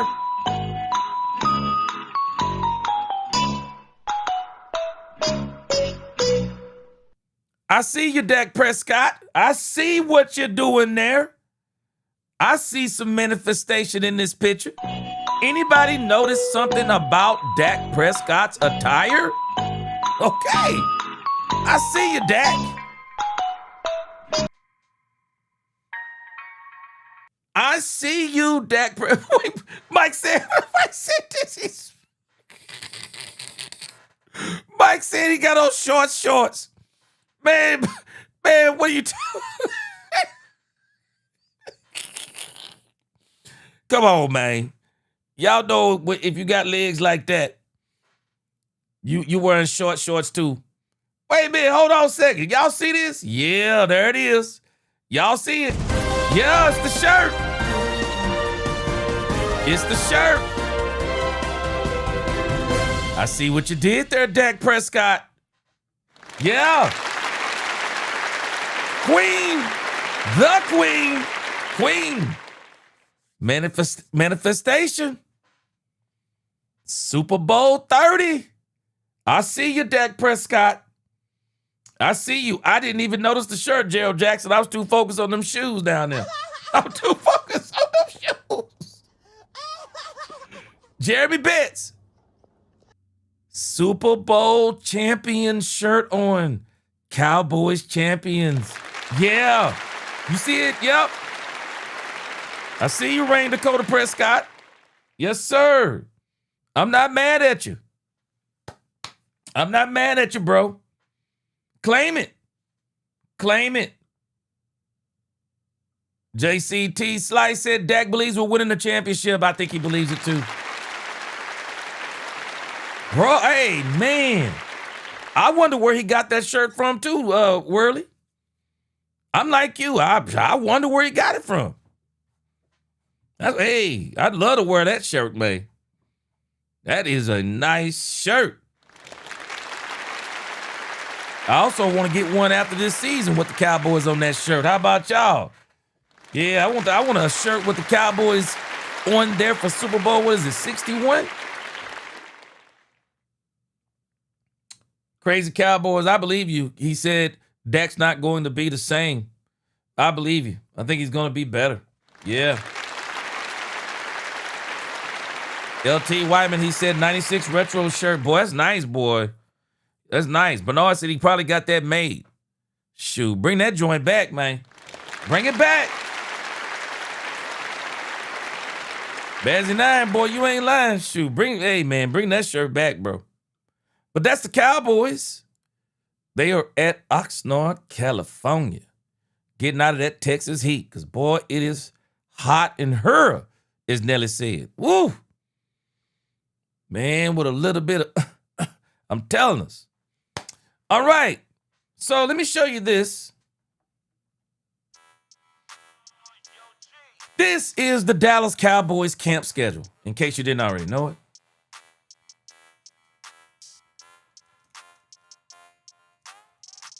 Cowboys camp schedule in Oxnard, California. I would imagine we're going to probably hear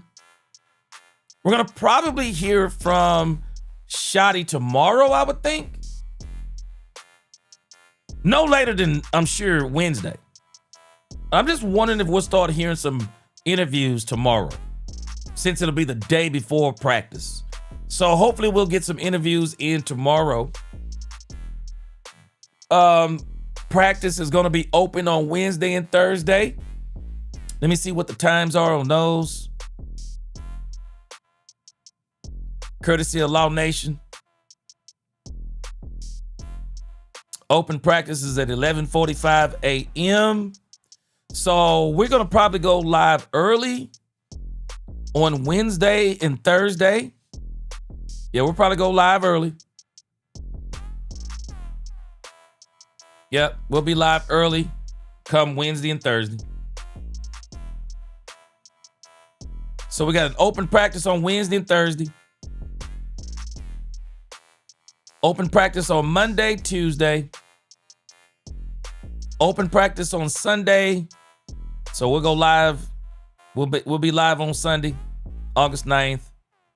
They got an open practice on, y'all make sure y'all circle August the 11th. Rams scrimmage. It's going to tell us who we really is. Amen. August 13th and 14th, open practice, and then the preseason. Cowboys fans. Let me tell y'all something. In years past, I've not been excited to watch the preseason. I'm excited to watch the preseason this year. I'm excited. I am excited for this August the 15th preseason game, even though I know starters aren't going to be playing. This will probably be the first preseason game in a long time. I'm going to probably watch this preseason game from start to finish. I am that excited for Dallas Cowboys football this year. Start to finish, August the 15th. But the real scrimmage is going to be August the 11th against the Rams. That's the litmus test. Because we know the starters will play August the 11th, but they're not going to play August the 15th. So it'll be an open practice the 17th, and then we'll have the Saints scrimmage. We'll have the Cardinals 22nd. Man, it is football full speed ahead, man. Football is back in the building. Yeah. Football is back in the building. So I'm excited about this. So, man, great stuff coming on Wednesday and Thursday. So we'll be live streaming on Wednesday and Thursday. We'll be live streaming early, and we'll be might have a pretty long stream those 2 days. Yeah, we'll probably have a pretty long stream those 2 days. With everything that's probably going to be getting posted on X. So we're just going to be up to the moment. Timmy Solo, I think it is, and Brandy, didn't see them out there in the chat today, but I'm hoping that they're going to send me some exclusive footage this year, and we can be sharing some things as they go. Will, yep, you're right. Appreciate that super chat, bro. First time in a while, we have all 91 players reporting to camp. I am so excited for this Dallas Cowboys preseason. I have never been this excited for Cowboys preseason football. But this year, I'm excited. I'm absolutely excited, Cowboys fans. I'm excited. Yeah, Quinn, I talked about this before. I think they should have less open practices too. I really do. It looks like we're seeing 2 the first week, 3, then 3, and then we got 1. Yeah, I'm kind of struggling with the 3. I would try to keep it to 2. I would say even the weeks when you're having the scrimmages in the preseason, I'd rather you maybe do 1 there. But again, the Cowboys got a lot of stuff to get down, implement, make sure they got right. So we're going to see. Yeah, Mike said this. He said that Ram scrimmage should be good. That's the one I'm waiting on. Oh, that's the one I'm waiting on right there. Because that showed us who we were last year. So I want to know who we are this year when we play the Rams. Might be getting that Super Bowl preview. Oh, yeah, Robert Dudley. I want to beat the Rams not once but twice. I want to beat them in the regular season, and then I want to beat them in the playoffs. Yeah. Yeah, Cowboy Rob, you make a great point. Guyton needs that Myles Garrett scrimmage. Yeah, man. Yeah, we need to get all the work we can in on Guyton. And so that is the Dallas Cowboys training camp schedule. The boys are in Cali. All right, and so let's skip over here now to Mickey Spagnola. Mickey Spagnola gives the Cowboys training camp preview. Let me see.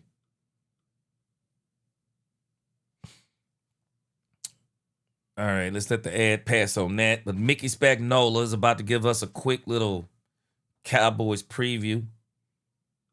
Very excited about this, man. I'm telling you, I don't know, man. This year, I'm just so excited that we're about to see Cowboys football. And I guess it's because, you know, this year, man, we literally, you know, one of the things that we did great here on Cowboys Nation this year, all of y'all helping us out, helping me out, is we've really kept ourselves engaged with the Cowboys. Even better than we did last year. We really stayed engaged with the Cowboys this entire offseason. We've been Cowboys ever since the season finished, and just really just been just staying engaged and helping each other until we get to this point. So I'm excited about where we are. And I think this is one of the reasons why, because we've been talking so much Cowboys and just engaging so much with the Cowboys. I think that's why I'm so doggone excited, man, for Cowboys preseason football. What? Boy, I am excited for Cowboys preseason football. I really am, man. I am excited for Cowboys preseason football. All right, let me read a couple comments here. Ryan X fan said, this will be the first time in my life seeing the Dallas Cowboys have a functional team. Boy, you better say it. You better acknowledge it when you see it. Coaching, offense, and defense all on the same page, no drama. I'm also 30, by the way. Man, you better say it. Bazzy9 said, big thanks to you. Hey, big thanks to you too, Bazzy9. Yes, sir. Yes, sir. JP the Goog said, you taught us how you as our coach. Hey, man, coaching matters, bro. Coaching matters. Mason Bartlett said, can't wait to see how our defense looks. Yeah, Frank Lawrence, coaching matters. Without a scheme, it's culture, play calling, a collection of star players end up being a bunch of individuals playing hero ball. Man, I'm telling y'all, Cowboys fans, I am so excited. So excited for this coming up August, man. Robert Dudley says, stay in the light of God and the Cowboys to follow that light in the tunnels. Yes, sir. Mike said this. I'm going to keep it 100% real. I really believe the Eagles are on the decline. They got to prove me wrong, but I think they're on the decline. All right. This is Mickey Spagnola giving us a preview of the Cowboys. Let's check it out. Hi, I'm Mickey Spagnola, one of the writers on DallasCowboys.com, presenting you a short preview. Let me tell you something, man. Mickey Spagnola, shout out to Mickey Spagnola. Don't always agree with him. But for him to still be in the game, writing for DallasCowboys.com, wow. Shout out to him, man, because a lot of people, they're letting go of people like this. But he's still in the game. Mickey Spagnola giving us the quick preview Of the 2026 Dallas Cowboys training camp, the 41st of my career. Wow. Wow.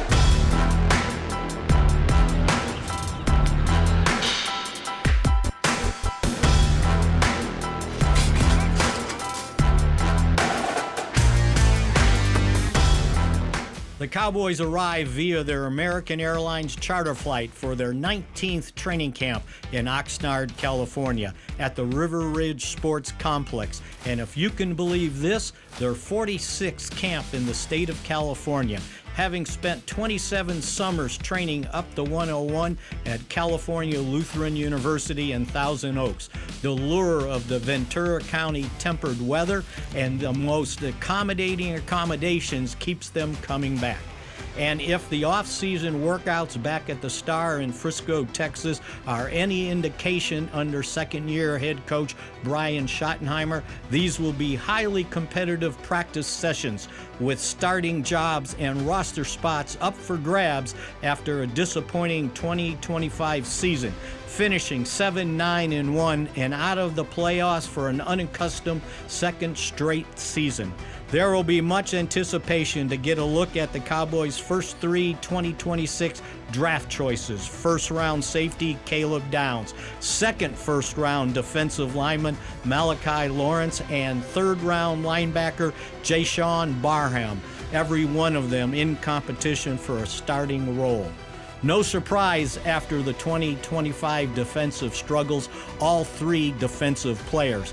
And the Cowboys are working hard from a personnel standpoint to refurbish this defense. And that starts not only with the numerous veteran free agents signed in the offseason, but the 3 acquisitions directly acquired thanks to last year's trade of Micah Parsons, defensive tackle Kenny Clark, defensive lineman Quinnen Williams, and having traded for defensive edge Rashawn Gary.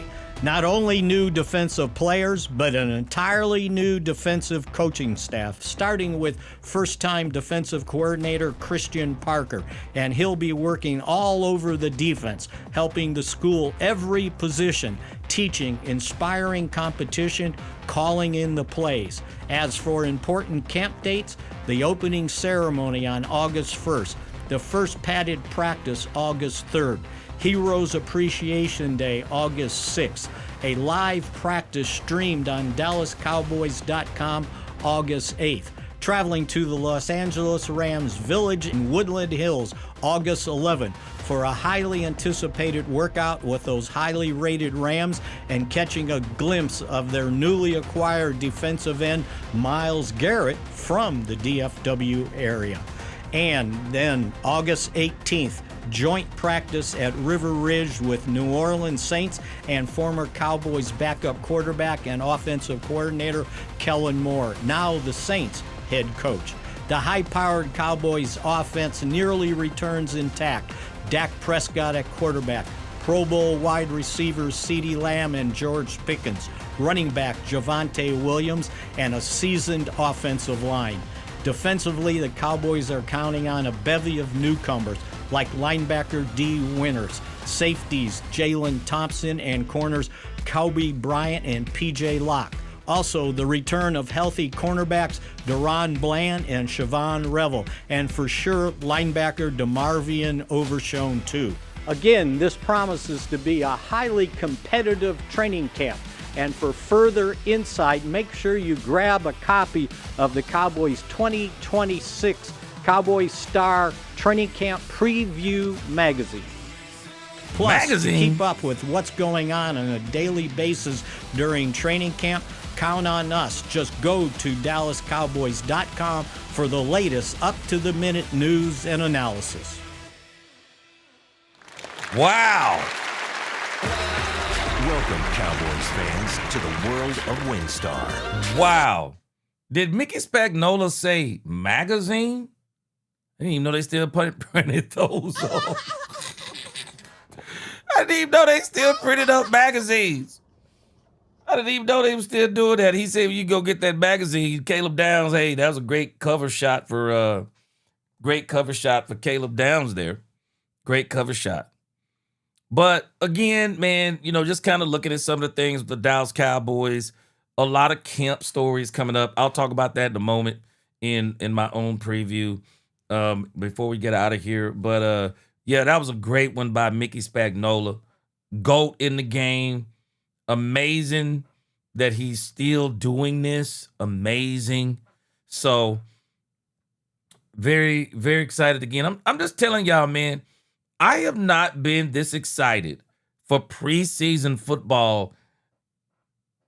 And I know a big part of this is y'all, just us as a community of football fans just being together on this. Man, I'm so excited about this doggone preseason, man. Telling you, I am excited about this. And I'm going to tell you something. It's crazy. Have y'all noticed? We'll see. Tomorrow will probably be the first time we hear from Jerry Jones. Jura, as I call him sometimes. Jura Jones. I noticed somebody said there was a press conference tomorrow. Let me look on DallasCowboys.com, see if they got that schedule.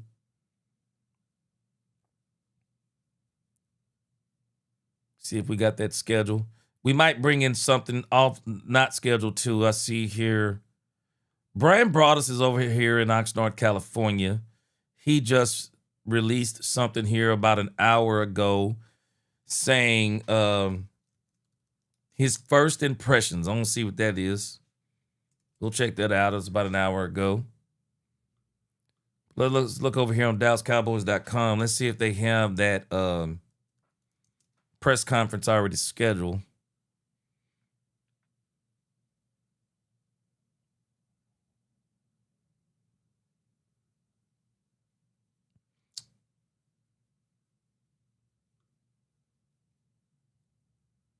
All right, I'm sorry. I was looking at something and my mind froze just for a second.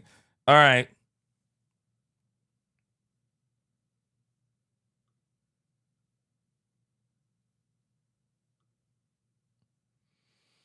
Okay, I don't see anything scheduled yet, but that doesn't mean anything. I'm sure we'll probably get something from the Cowboys tomorrow. I'd be shocked if we didn't get something from the Cowboys tomorrow, and might even get something from Jerry tomorrow, because we haven't heard from Jerry in a while. I mean, just bits and pieces here and there, but we're not hearing from Jerry Jones. So I like it. Jerry, continue to let the team be the team. Let them do their thing, man. That's what I say. Let this team keep doing their thing. I absolutely like it. All right. So let's switch gears a little bit. We're going to listen to Brian Broaddus, and then we'll listen to probably Nick Harris and John Machota tomorrow if they don't have something new. Maybe we'll listen to one of the two. We won't listen to both of them. But Brian Broaddus just dropped in something new, so I want to see what Brian Broaddus is talking about here. His first observations from Oxnard, California. We have Brian Broaddus live in Oxnard, California. All right, let's let that little intro music get done playing.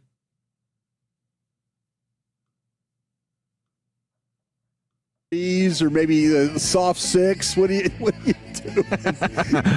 All right, it's the C Note here in the G-Bag Nation. Eric Chiafalo, Lucius Alexander, and Brian Broaddus. You got Wolchuk and Dawson out today. Dawson will be back tomorrow, and Broaddus is wall to wall in Oxnard for I've been camp. here since 6 this morning. Have you really? You haven't left? Been there all day? Yeah, DJ and I went and had some lunch. Went out and had some lunch. Where'd you go? He took me to Del Taco. Is where he Did you try the French fries? They But apparently you have some of already the got best the French menu, fries bro, in the for game business. one. I noticed. No, I didn't. I didn't have the French fries. They're like they're crinkly cut fries. Yeah. Is what they were. And DJ is interesting. We went to Andrea's. I had a bowl of the clam chowder last night. Nice. DJ had the He fish said and he chips. just tackled That's his that wife. place He's that's so excited. over by our hotel, right there in the harbor, man. Our hotel. Shout out to Tim Collins for putting us in a beautiful spot. You know, you wake up and I got up this morning about 5:30 and had some stuff to do this morning, some morning shows and stuff, and so it's been a full day, but been a lot of fun. It's nice to be here, and looking forward to everybody, Heggie and I agree with Corey you, are doing Goog. their thing, but I'm looking forward Jerry to my wants guys that being Super out here Bowl, with bro. us too. Yeah, man, we can't wait. We're counting down the days. The G-Bag Nation and Sean and RJ What will up, take off Christopher next Lester? Sunday and spend all of next week out there at training camp. So it's going to be a ton of fun. Couple of questions for you here as it pertains to the Cowboys, Yeah. Broaddus. Is your expectation that the offense is going to sort of dominate this camp? That's a really good question. I've never heard it answered or asked that way because we've done all this June radio and July radio, and I don't think I've ever asked about one group completely dominating the other. It's always tough because you're watching camp and you're trying to evaluate, and you love seeing one side of the ball do something great, Right. and then you wonder, like, okay, is that bad or is that good? Yeah, you know? exactly. Well, no, last year, if you remember, it was the offensive. Well, excuse me, that Donovan Ezeraku and those, they couldn't block any of those ends. Remember, it was like Ezeraku looked like oh my gosh, he's gonna do some great things here. And then he got into the season, and there was some learning curve stuff, and and hopefully everything's back health wise for him.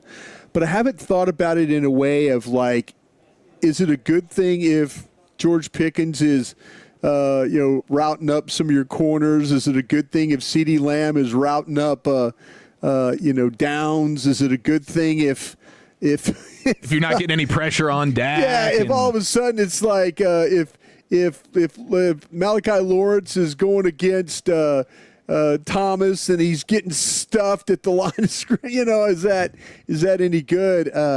I think you have to always kind of take the good with the bad, because where this is going to be, where it's going to be, where you could tell, is going to be when it's the Thursday against the Rams and it's the Thursday against the Saints. Hold on a second. You know what? I want y'all to think back. And I think this is a really good question. And even though I agree August the 11th is the date that we're going to circle, but follow this line of thinking. We actually knew what this defense was kind of last year too.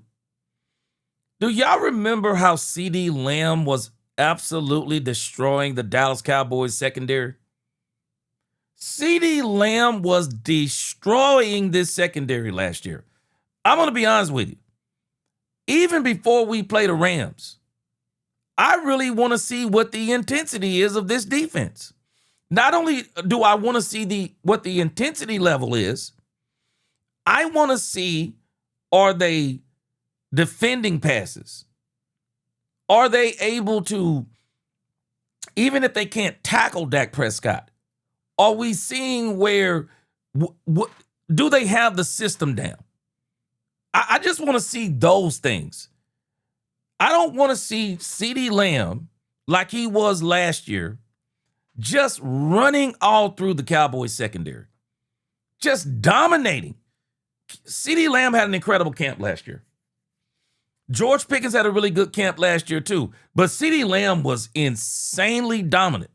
I got a feeling Pickens is going to be insanely dominant this year in camp. I want to see what this secondary does. What does Christian Parker's defense look like? Will they be battling? Because even if you're not tackling, I still want to see, can the defense stop this offense? I want to see it. Can it stop it? Can it stop this offense? I'm not talking about the tackling. I'm talking about the plays. Just can it read certain plays? Can it put this offense in tight situations to where they just can't do what they want to do? I want to see it in practice. I absolutely do. So what we see in practice will be the buildup to August the 11th. But I really want to see this system in full effect. I want to see it in full effect. Yeah, that's the real truth serum. That's where and there'll be some the preseason games will tell you some stuff, but the first team offense and defense will be going against the first team offense and defense of the Rams and the Saints. Yeah. And they can script the plays and all that. That's where. Isn't it amazing though? Well, I guess though, let me take that back, because when you play against the Rams, even though you'll be going full speed, you still won't be able to tackle the quarterbacks. Dak Prescott is going to get a lot of his work. Those two practices, I wish they'd go work against teams once a week. Find somebody to go work against the Chargers, go work against the Rams, go, wherever you have to do to kind of get a little bit of extra work. Man, you could get so much out of those days. And I'm not gonna overreact a Malachi Lawrence just flying off the corner, getting around Terrence Steele. I'm not going to overreact to that, and I'm not going to overreact to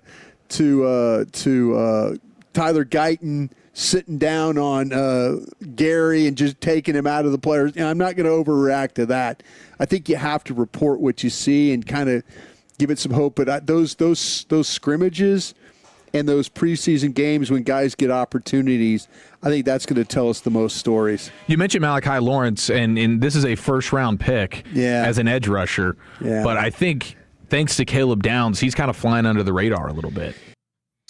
Fred Walker, what's going on, Fred Walker? Fred Walker said Pickens will not dominate because he don't think he's going to practice. Oh, he's going to practice. Oh, yeah, he's going to practice. I do agree. I think they'll protect him, but he's going to practice. He won't practice as much, but he's going to practice. I think the Cowboys have a plan, Fred Walker, and I think you make a great comment because I'd already mentioned this before, but I think the Cowboys have a great plan for George Pickens. And the reason why I think they're going to do what they're doing with Pickens, and people may not agree with this, because I believe they have a long-term plan for Pickens. they don't want Pickens hurt. This isn't about his agent. They don't want Pickens hurt. So he'll practice. He just won't practice as much. They're going to protect that investment because he will get that extension with the Cowboys. You watch what I tell you. Only way he doesn't get an extension with the Cowboys is that something happens and this offense just falls flat. Don't see it being possible. Don't see it being possible. Don't believe that it's going to happen. I absolutely do not believe that's going to happen. I believe that they're going to be better this year. Georgia's going to get that extension here. But yeah, I still say he's going to be somewhat dominant because he will practice. But I agree. I don't think he's going to practice as much. I do agree with that the Cowboys are going to protect him. I agree with that part. Henry Hazley, been a Cowboys fan since the 70s. Yes, sir. What up, CGW? Yeah, I'm agreeing with a lot of things you guys are saying about the defense too. I think that the defense is going to be better. I do. Yeah, this is not Eberflus's players. We got to remind ourselves it's a whole new defense almost TX made. It's not the same personnel. So, yes, it's almost a whole new defense. Whole new defense, man. This is great. Yeah, Dudley, I'm excited, man. It's a great challenge. Yep. Mike said this. Parker will have them competing this year. I agree. I think it's true. Yeah, I think a lot of these guys are bought into. I think they bought into. Yeah, Cowboy Rob. Yeah, that's why I know he's going to practice because he's already told James Slater he wasn't going to hold in at all. He's going to be a full participant in practice. Yeah, he's going to practice. No doubt about it. Quinn said, I think Pickens is going to want to practice. Yeah, he's going to practice. I think they'll hold him out of a few things, but I think he'll be full participant. Frank Lawrence said, G-Man, can you keep us updated on Trigg? Shoot, you boys can't wait, boy. Matter of fact, Lawrence, when I next time we see Brandy in the chat, I'm going to tell Brandy, make sure she get us some footage of Michael Trigg. No doubt about it. He is, and that's where I'll tell you what, Eric, and we had this discussion the other day. I am so intrigued by how these coaches are going to coach these defensive players. And I'm interested to see is there going to be something different that we... Big Boss Dog said his first words as a baby was Cowboys Nation. Yes, sir. Yes, sir. Yes, sir. Yeah, CGW, we talked about this earlier before you got on. Yeah, we talked about it already. We're getting away from the most important player. Don't mean that George ain't gonna dominate, in the training camp. But and the reason why I say he's gonna dominate CGW because I think Dak's gonna be more comfortable with him this year, and I think Dak's gonna really make it his business to get George more involved than he did last year. But both of them are going to be great this year.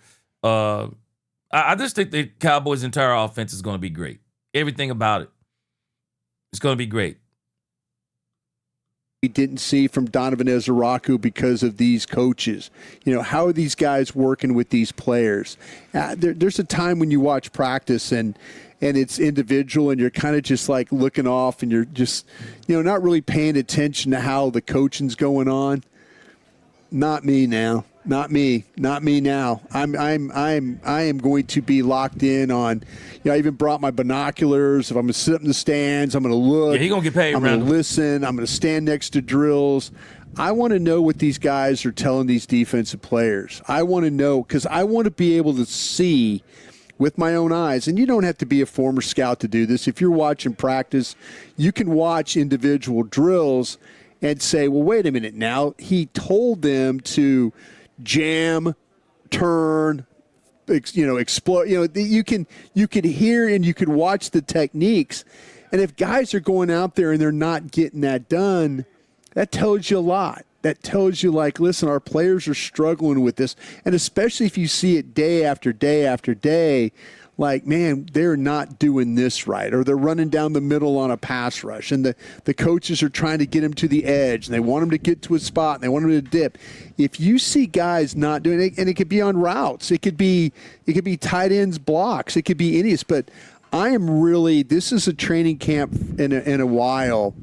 for a while that I've really going to focus in on how the individual drills are being taught and seeing if the players can carry them from the classroom hotel over here behind us onto the practice field and then into some game action. Yeah, hopefully you just see some steady improvement throughout these next couple of weeks with the defense in particular. Like if the offense comes out and they're pretty hot in the first week or so going up against this Cowboys defense, wouldn't surprise or shock anyone, but you'd love to see by the end of camp, okay, this defense made plenty of improvement. And it is a really good situation for a defense that is having to figure things out on the fly here, having to go up against Dak in this offense right now with the amount of continuity that you have on this offense is really insane. It actually ought to be better if you want to be honest about it. It ought to be better because you know who your third wide receiver is.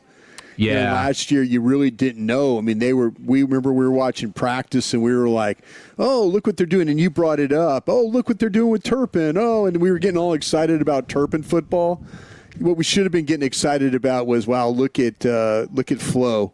Look at Ryan Flanoy here. Look at, look at what he's doing. Now, that's where we should have been excited. But the first 3 wide receiver spots are lock. Now who's 4 and potentially 5 and 6, and maybe they don't carry 6, but who in that group becomes number 4 and 5? That'll tell you a lot too. Because if they figure out all of a sudden who's 4 and 5, and those guys are productive along with the top 3 guys, this offense has got a really good shot of even building on what they were able to do last year. I want to see if and we talked about how teams were playing that cloud coverage. Remember last week we were talking about the cover 2, the cover 6, 2 to one side, 4 to the other, and how they play these coverages. And the number one route that the Cowboys run was the slant. And so is there going to be an answer for teams that want to play cloud coverage on George Pickens and try and take away those in-breaking routes? Flanoy was good at the stuff. Pickens is good at the stuff. Lamb's not afraid to go inside and do it well. Is there an adjustment off that? And did they see something in the off season that makes them say, okay, we've got to get to a different look to, if we want to run these slants, we've got to do it from a different look. Yeah, I mean, how we need to. I do think the biggest thing one of the biggest things for the entire offense, but certainly as it pertains to the receiving core, how much they're willing to move Pickens around a little bit, and because that can. Is he comfortable doing it too? Is another thing. Is he comfortable? Like, are they comfortable putting him in motion? Is he comfortable, like, when the route goes from where he starts at one point, goes across the formation, and then the route becomes a different route? Lamb is more than comfortable at doing that. I think Flanoy is comfortable at doing that. I don't know necessarily if Pickens, and that's why we see Pickens so stationary at times, with these things. So, to your point, if we see Pickens on the move in these practices, I think that's a really good sign. All eyes, there's no question that the number one camp battle is going to be the cornerback group, right? I don't think there's going to be a battle at the left tackle spot. I think they're pretty much married to Guyton. We'll see how. Yeah, I was going to say the same thing because, you're talking about these camp battles, and I'll talk more about this today and tomorrow as we get ready for Wednesday. But I'll be honest with you, man, and y'all have already heard me talk about this. I don't really think there's camp battles as much as people think it is. I don't think there are any camp battles. The first and the second team of this team is solidified. In order for someone to knock these second stringers off their mark, they are going to have the camps of their life because the people in front of them are great. They're incredible. What our camp is about this year is depth. It's about depth and special teams. I think there's maybe, and we'll look at it more tomorrow and we'll glimpse at it today, but there's really not any battles on this team regardless of what people think. They have really put together a very good team. When you look at what they've done last year, now added on to this year, what the Cowboys have created is a competitive atmosphere. But competition-wise, it's not really there as far as they're a danger of somebody's position being taken. We'll look at it in a moment. But this team is pretty much set first and second string. It all plays.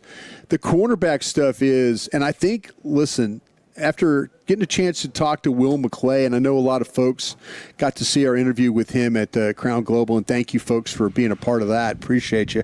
But Will, there was a couple of spots that he was talking about, and he brought up the fact of Barham. That I think there is going to be, whether it's Barham, James. I think that with Overshown, there's going to be. I don't think this is one of those that's locked in. He's the guy. I think he's got the job now. I am going to keen interest of what the rotation is going in on at the linebacker spot, at that Mike linebacker spot. But as you mentioned, the cornerback spot, is this going to be a group that? I disagree. Overshown is locked in. Barring injury, I believe Overshown is locked in Mike linebacker. And to be honest with you, if you really think about it, he should be the Mike linebacker if he can stay healthy. Because if you think about the Mike linebacker, if I'm not mistaken, in this system, the Mike linebacker in this system doesn't have to play the pass like the others do. If I'm not mistaken, the way I heard this, that the Mike linebacker in this system is just more of a read and react linebacker. Read, react. Whether it be run or pass, read, react, get to the ball. Overshown may not be the fastest linebacker. I'm not sure who that would be. But when healthy, he's the quickest linebacker. He is the absolutely quickest linebacker on the team, the highest motor. We're going to see what Barham is. We'll see what Barham is. See if he has something to say about that. But Overshown's the guy. They're going to turn him into the guy. I believe I think he's going to be the guy. If he's not the guy, it probably will be D. Winters. It'll probably be D. Winters. But I think Overshown's locked in. Johnson said he's not really a Mike linebacker. I think if you let him tell it, he is. I believe if you let him tell it, Andre, the reason why he's not is because of the previous regime. Because Overshown told us, and I don't believe he's lying, he said the moment he met Christian Parker, Parker told him, I want you to be the Mike linebacker. I believe he's locked in. Plays against 11 personnel. Is it going to be a nickel group that plays with two corners and a safety, or is it going to be a group that plays with three corners? That's where I think that if the corners show up, will we see that corner? Will we see somebody play more in the nickel in slot and then allow Downs to play more freed up, whether that's as a safety or down in a kind of in a linebacker role? And those are things that we've got to kind of get to. And more than likely, that corner would be Durant sliding inside. I think so. And listen, that's none of these corners. They've all got this tag of being a little nicked up. There's sometimes they get nicked up. Bland, Revel. Well, they all do. Your new Florida. So whoever. When we start to see practices and then Todd Archer asked a question. And by the way, if Todd's listening, thoughts and prayers with Todd. He's dealing with a little bit of an ailment that's not going to allow him to be out at camp early. So, Todd, if you're listening, thinking about you, brother, we're going to miss you here. But someone asked a question, and all of a sudden it turns into, well, this corner's going to be out today because of. None of these corners, really nobody can afford to miss any time, especially on this defense, but especially the corner group. They can't afford guys to be sitting out for any periods of time. And if you do sit out, then you're likely to be out if you're that guy. Now, you mentioned Todd Archer, and despite the ailments, he's cranking out some good content at ESPN.com, and he mentions the Brendan Sorsby situation and saying in regards to the Cowboys, the former, I guess he was the Texas Tech quarterback for the offseason. I would call him Cincinnati quarterback. Yeah. He puts his name in the supplemental draft, and multiple sources said to Todd Archer that the Cowboys had high interest, even with the gambling issues that surrounded him. I believe that. Absolutely believe that. I was talking to people in the organization. I was trying to get a handle on that, and I kind of felt like that by putting himself in the draft or talking about putting himself in the draft, that he'd already got the blessing from the National Football League, and that wasn't the case at all. And I talked to Gang of Sevens. I've talked to people in the Cowboys organization. I think there was some legitimate, hey, let's not just do our due diligence. Let's really think about this going forward. Yeah, I mean, I'm sorry. I can't stand the Sorsby story. I can't stand it. It bothers me that the Cowboys would be looking at Sorsby.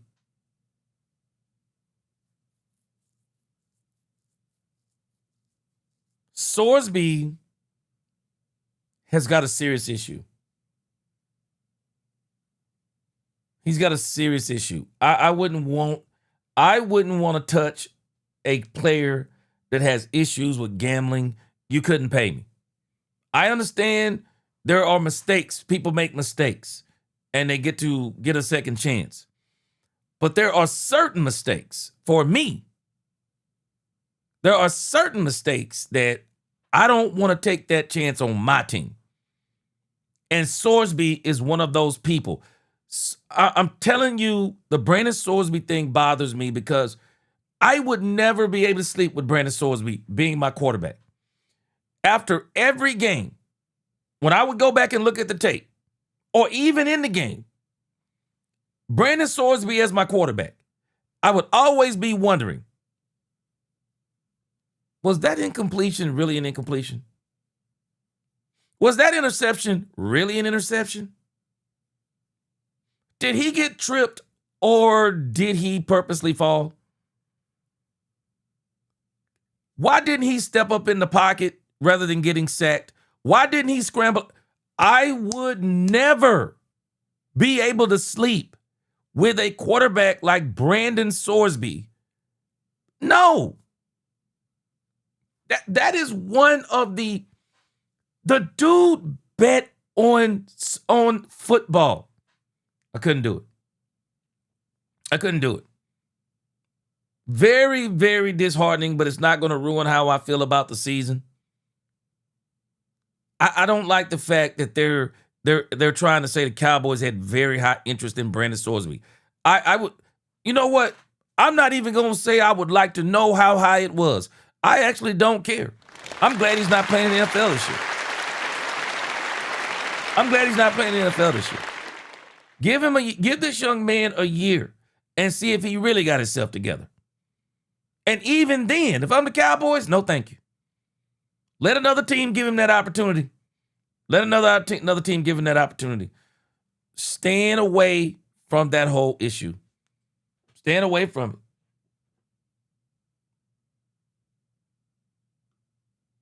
Big Mouse Dog, you said, remember he was in practice last year seeing everything and on the sideline coaching. Oh, Overshown, yeah.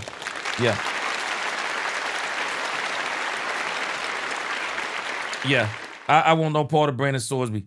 Very disheartening that they're saying this. Quinn, I'm with you. Very untrustworthy. No way. Randall said, remember, we talking about the Cowboys. I'm just blown away by this story.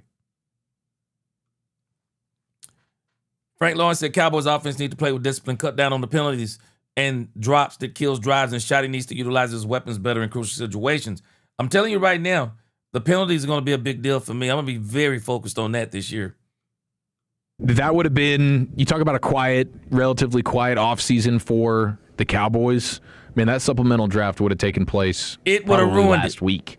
Yeah. And if Sorsby would have ended up a Cowboy, I mean, that would have been some. I think there were more than just the Yeah, that would have ruined it. Cowboys that were interested in him. I think there was some people that had. Now, isn't it funny? I think Brian Broaddus just made a very powerful point. There were other teams interested in Brandon Sorsby. But isn't it strange? The team that the story comes out about? Yeah, the Dallas Cowboys. Exactly. And that is the very reason why you wouldn't want Sorsby here. It's not even a story, and they made it into a story. Jeremy Best said, man, I'd be questioning everything too, G. He's shaving points. No, sir, I'm good. Man, I'm telling you, bro, every third down we don't convert, I'd be wondering, okay, did he do something right there? No, thank you. Legitimate second-round grades on him from Cincinnati they were looking at it as an opportunity that here's a guy and he's going to sit out the whole entire year and then get back in. I've heard some whispers that the Senior Bowl is going to bring him in. So his first action in front of NFL scouts is going to be with Drew Fabianich and the fine folks down there in Mobile.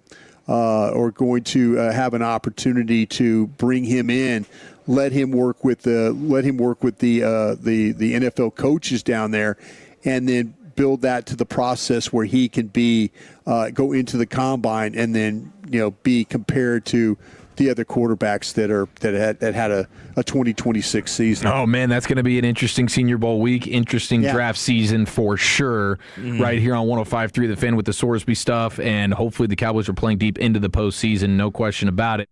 Not interested. Not interested. Not interested in the least when it comes to Brandon Sorsby. I'm not interested. Not interested. All right. So let's look at a few things. I want to show you what I'm going to be looking at, and then we'll be getting out of here. But I want to show you some things, and I'll probably update this list. But these are some things off the top of my brain. Frank Lawrence said Brandon Sorsby confessed to being a degenerate gambler. Knowing he was risking his career, he placed 9,000 bets on football. He needs a lifetime ban. Now, Brandon Sorsby, I want to hone in on one thing you said. He was risking his career.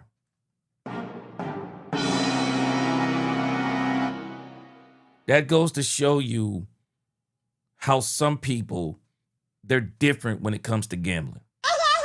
They're different. I'm telling us they're different. Some folks can walk into a casino. They can put $1 in. They can put a $5 chip in there or a $5 coin in there. Lose, walk away. Some people can be on vacation, put $20 in a machine, lose, walk away, never think twice about it. And then there's those others. They'll bet their entire home in a gambling casino. And in the case of Brandon Sorsby, he is just like Esau in the Bible.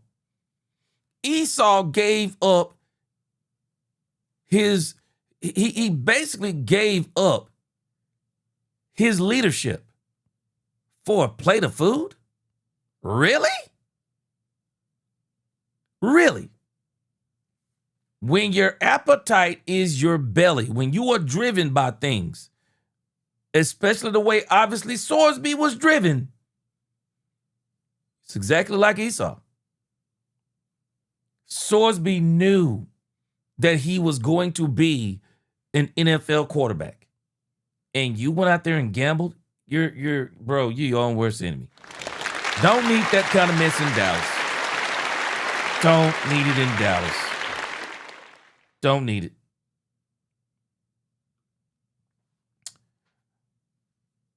Poobie D.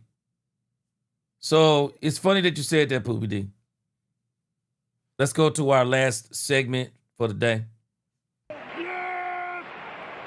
I will expand this tomorrow, but this is kind of like my camp preview. Just things that I'm kind of looking forward to Cowboys. me kind of show you what I'm looking for with the Cowboys. This is what I'm looking for, Poobie D. It's amazing that you brought up injury-free. Because that's exactly where I am. Battle of attrition. Battle of attrition. I want to make sure that the Cowboys injury-free. Injury-free. That's what I want to see. That's the first thing I want to see. Let me run down my list real quick. All right, this is my list. I got a little list here. It's not really exhaustive or anything like that. I just kind of wrote it down on my iPad while they were talking. But what I'm looking for, it's year 2 of Brian Schottenheimer. I want to see how Brian Schottenheimer this season. I'm going to be looking for Brian Schottenheimer's command of the entire team. His command of the entire team. I just want to see what he does. I want the team to be injury-free. I'm also looking at Brian Schottenheimer's command of the offense this year. Is he going to evolve this offense? And will he be able to use all of the weapons that he has? Because, see, now Schottenheimer is entering this season different than he did last season. Schotty didn't know what George Pickens was. He knew he was talented. He didn't know what he was. Okay, now we know. Yeah, he a true number 1. We know he's versatile. But what we didn't know last year was how good Ryan Flanoy is. We entered into last season thinking that Cavonte Turpin was going to be the number 3. Well, now we know that Ryan Flanoy is the number 3, and let's put Turpin back as being the return and gadget guy. We'll still use him. He's going to be the gadget guy. So now what I want to see how Brian Schottenheimer uses CeeDee Lamb, George Pickens, Ryan Flanoy. You've added Michael Trigg to the stable. Can you get Michael Trigg involved in this game with all of his talent? We already know Javonte Williams had a great bounce back season. Now, what does it look like adding Jaden Blue and Phil Maffa into this mix? And I'm talking about the weapons. What kind of command of this offense will he have? What will he have? The next thing I want to know is, how will he manage Christian Parker? How is Shotty going to manage Christian Parker? Because now, unlike with Matt Eberflus was a ex-head coach. And I'm sure he probably thought he knew more than Shotty. But Shotty's going to manage him different, I would imagine.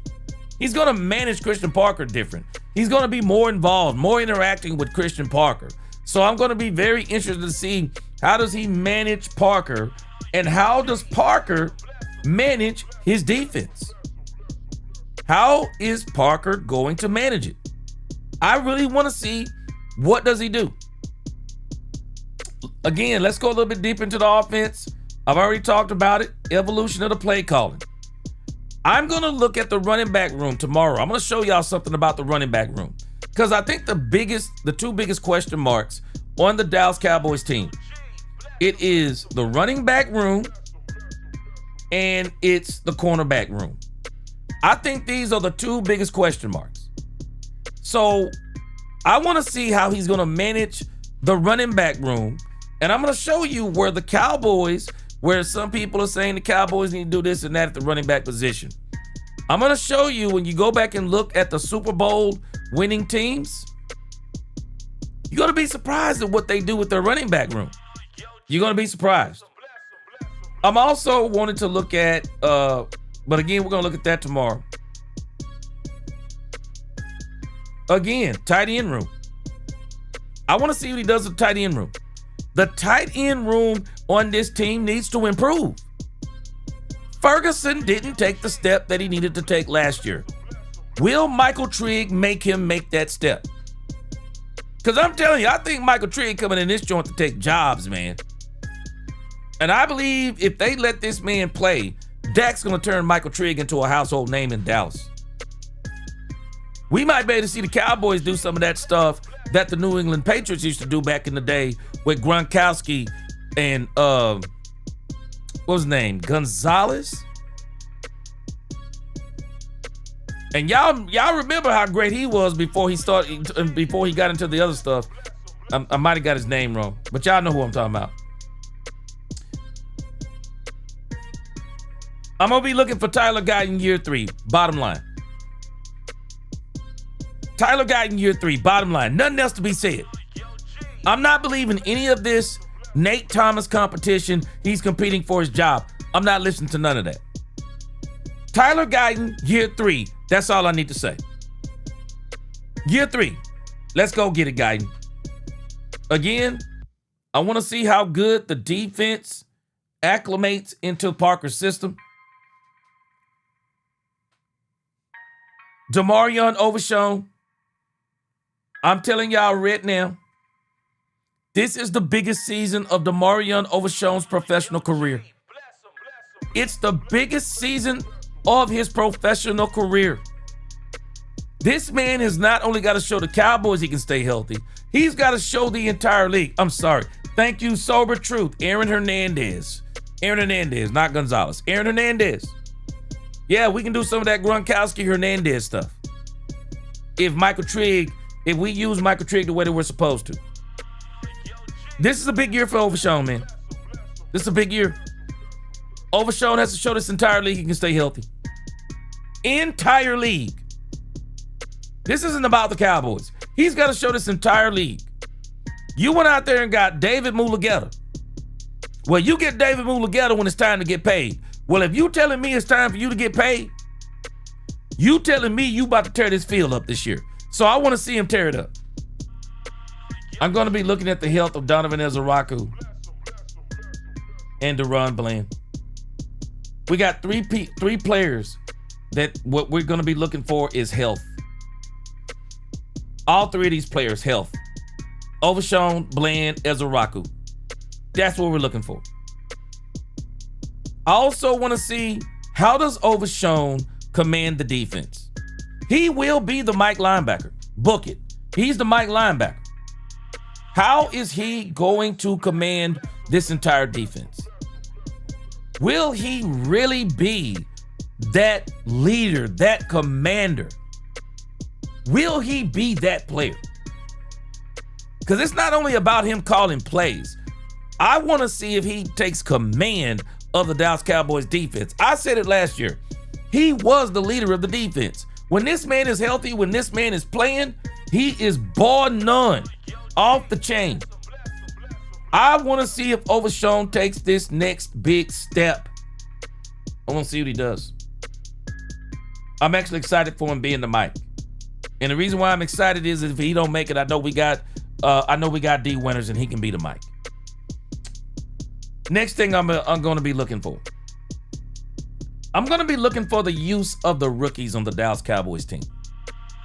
I don't think they're going to just, even if these rookies don't beat out the starters, and I don't think they are, I think they're still going to play. I think there's a plan for these rookies. They're going to be a part of this game plan the entire season. So I want to see how the Cowboys use the rookies in training camp. Definitely going to be looking forward to seeing what Caleb Downs' role is. And I think all of us are going to have our eyes on the cornerback room. It's a cornerback room that's coming back from injury. Savon Revel Jr., Daron Bland, Kalen Carson, Josh Butler. It's got a lot of questions there. But we got Kobe Durant. Even Devin Moore. Devin Moore had some shoulder issues, so we got to see what he looks like. But I'm thankful we got Kobe Durant. I believe Darion Kendrick is going to have something to say about starting on this Dallas Cowboys team. I really do. So, in the grand scheme of things, this is just my quick overview today. But that cornerback room, all eyes on that cornerback room, all eyes on that running back room. We really want to see How are they going to work in Blue, Maffa? How are they going to work him in? And we'll even see Malik Davis. I don't know. I just think the Cowboys they're not sold on Malik Davis. But again, we're going to see how all of this plays in. But this is kind of where I am. I'm pretty sure I'll update this some more tomorrow. But that's where I am. Tell you this, I am absolutely excited that we are finally going to get to see the Cowboys getting back on that football field, man. Getting back on that football field. Absolutely. Hey, Lavelle, you see I put blue. I gave him the blue ink, bro. Gave him the blue ink. We ready. Cowboys fans, you could even tell the way Brian Broaddus was talking. Even Brian Broaddus. Did y'all catch it? Even Brian Broaddus was saying, I'm going to be looking at the Cowboys different this year. Yeah, we all are. Man, we have been on it. All of us have been on it with the Cowboys this offseason. And man, we are all just so excited about the Cowboys. It's crazy. And I really think what's got us excited, Brian Schottenheimer's second season, the hiring of Christian Parker, the hiring of B.T. Jordan, the hiring of Marcus Dixon. We went and got Caleb Williams. We want to see what Quentin Williams is going to be like now being a whole offseason in Dallas. Got all these players coming off injury. They're healthy. Great draft. Great free agency. I think this has Cowboys Nation on fire right now. I know it has me on fire.